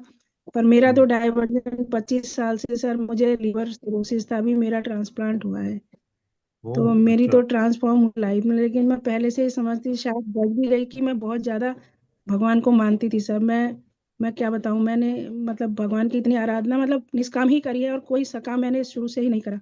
शायद इसीलिए भगवान ने मुझे बचा दिया। अभी 28 सितंबर को मेरा ट्रांसप्लांट हुआ है सर। मैं फिर भी अभी ओ, 2 क्लास करती हूँ सर, फिर गीता को पूरा मतलब अंदर अंदर तक ले जाने की कोशिश करती हूँ। और बहुत स्वामी जी अच्छी के भी बात सारे, और आपके सारे मैंने अथर्वशीर आपसे भी अटेंड किया है सर। आपका मैं हमेशा, आपका पेंडिंग भी अगर कभी हो जाता है तो मैं आपको सुनती हूँ, और आपका ये सेशन कोशिश करती हूँ, वैसे ज्यादातर आपका होता है। वंदना दीदी का भी करती हूँ, पर मैं ज्यादा आपसे कन्विंस होती हूँ सर, सॉरी। बल्कि है। इस वजह से मैं आशु भैया का नहीं सुन पा रही हूँ सर। एक क्वेश्चन और है, अगर ज्यादा टाइम नहीं है हम्म, सर। मैंने सोचा था, अगर मैं बच जाऊंगी तो मुझे भागवत कथा करानी है, तो मैं गुरुदेव से कराने की सोच रही थी सर। उसके लिए मुझे क्या करना पड़ेगा? भागवत उनका कथा पुणे में मतलब। ऑफिस है, पुणे में धर्मश्री और वेदश्री जो कि उनके ऑफिस है। वहाँ पे उनको फोन करिए, उनके एक असिस्टेंट है दत्ता जी भैया जी करके, उनको फोन जी, करिए, उनसे बात करिए कि संभव है क्या ऐसा। आप कौन से शहर में रहती हैं? हम दिल्ली में रहते हैं सर, लेकिन हम उत्तराखंड में करेंगे, हमारा घर वहीं पर पड़ता है। तो उनका फोन नंबर मुझे किससे मिलेगा सर? आप दत्ता भैया को कांटेक्ट करिए। आप वेदश्री या धर्मश्री का फोन नंबर देखिए, पुणे, धर्मश्री और वेदश्री, पुणे का। ये नम पुणे का वेदश्री और धर्मश्री डाउनलोड करना पड़ेगा यूट्यूब में, तो वहां से नंबर मिल जाएगा ना? हाँ, नंबर आपको मिल जाएगा। आप गूगल पे देख लीजिए इन दोनों के फोन नंबर। धर्मश्री और जी वेदश्री दोनों आश्रम में स्वामी जी के, वो दोनों जगह जी रहते हैं। ज़्यादातर आजकल वो धर्मश्री में रहते हैं। तो जी धर्मश्री सर। और वेदश्री उनके दोनों जगह उनके जो असिस्टेंट है वो बैठते हैं, तो वहाँ से उनसे जी बात सर। कर लीजिए। सर वो मुझे घर पे क्योंकि किसी अभी आएंगे नहीं रिकवर वैसे, में किसी अच्छा घर पे ये काम अभी तो तो करेंगे, लेकिन आप किसी मंदिर में, किसी संस्था में होता है तो शायद वो हाँ के भी कहते हैं, लेकिन मुझे उसके बारे में जानकारी नहीं है। नहीं, आप तो अगर उनसे वैसे उनसे भी बात मैंने कीजिए। होगा तो वैसे भी मैं करवाने की कोशिश करूंगी सर। मैंने सोचा था कि अगर मैं बचूंगी तो मेरे हस्बैंड ने भी सोचा था कि हम भागवत करेंगे। हाँ, उनसे मैं गुरु प्रार्थना जी की है, आपकी प्रार्थना मंजूर हो गई तो करेंगे आपके लिए। मैं गुरुजी की कथा सारी सुनती हूँ। मैं मुरारी बापू की और गुरुजी की सारी कथाएं सुनती हूँ सर। मैं इसलिए उनका नाम भी लेना नहीं समझती, मैं उनको गुरु ही मानती हूँ सर। मैं बहुत, उनका नाम अपने मुंह से नहीं लेती सर। थैंक यू सर, आप उनसे बात बहुत करिए, उनके बहुत ऑफिस धन्यवाद। से पता पड़ेगा। जी धन्यवाद। सर, ठीक है सर। जय Shri Krishna. Yes, Krishna. Now we'll move to Is the that all? prayer. Shall I start? Yes, yes, Bhaiya. Jai Sri Krishna.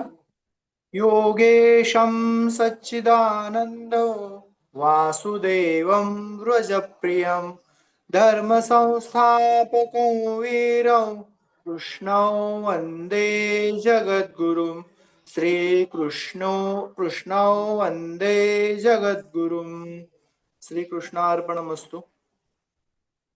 Last but not the least, sincere thanks to Tech Backend team to remain the session throughout the session in making this event a grand success.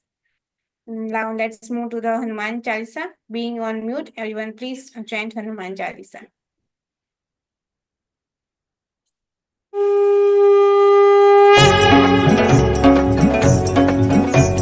Shri गुरु चरण सरोज रज निज मन मुकुर सुधारि बरन रघुबर बिमल जसु जो दायक फलचारि बुद्धिहीन तनु जानिके सुमिरौ पवन कुमार बल बुद्धि विद्या देहु मोहि हरहु कलेश विकार। जय हनुमान ज्ञान गुण सागर जय कपीस तिहु लोक उजागर रामदूत अतुलित बल धामा अंजनी पुत्र पवन सुत नामा महावीर विक्रम बजरंगी कुमति निवार सुमति के संगी कंचन बरन विराज सुबेसा कानन कुंडल कुंचित केसा हाथ वज्र औ ध्वजा विराजय कांधे मूंज जनेऊ साजय शंकर सुवन केसरी नंदन तेज प्रताप महाजगवंदन विद्यावान गुणी अति चातुर राम काज करिबे को आतुर प्रभु चरित्र सुनिबे को रसिया राम लखन सीता मन बसिया सूक्ष्म रूप धरि सिंहि दिखावा विकट रूप धरि लंक जरावा भीम रूप धरि असुर सहारे रामचंद्र के काज सवारे लाय सजीवन लखन जियाए श्री रघुवीर हर्षि उर लाए रघुपति कीन्ही बहुत बड़ाई तुम मम प्रिय भरत ही समबाई सहस बदन तुम रोजस गावै अस कहि श्रीपति कंठ लगावै सनकादिक ब्रह्मादि मुनीसा नारद सारद सहित अहिसा जम कुबेर दिगपाल जहाते कवि कोविद कहि सके कहाते तुम उपकार सुग्रीव ही कीन्हा राम मिलाय राजपद दीना तुम्हरो मंत्र विभीषण माना लंकेश्वर भय सब जग जाना जुग सहस्र योजन पर भानु लील्यो ताहि मधुर पल जानु प्रभु मुद्रिका मेलि मुख माहि जलधि लांघि गए अचरज नाहि दुर्गम काज जगत के जेते सुगम अनुग्रह तुमरे तेते राम दुआरे तुम रखवारे होतन आज्ञा बिनु पैसारे सब सुख लहै तुम्हारी सरना तुम रक्षक काहू को डरना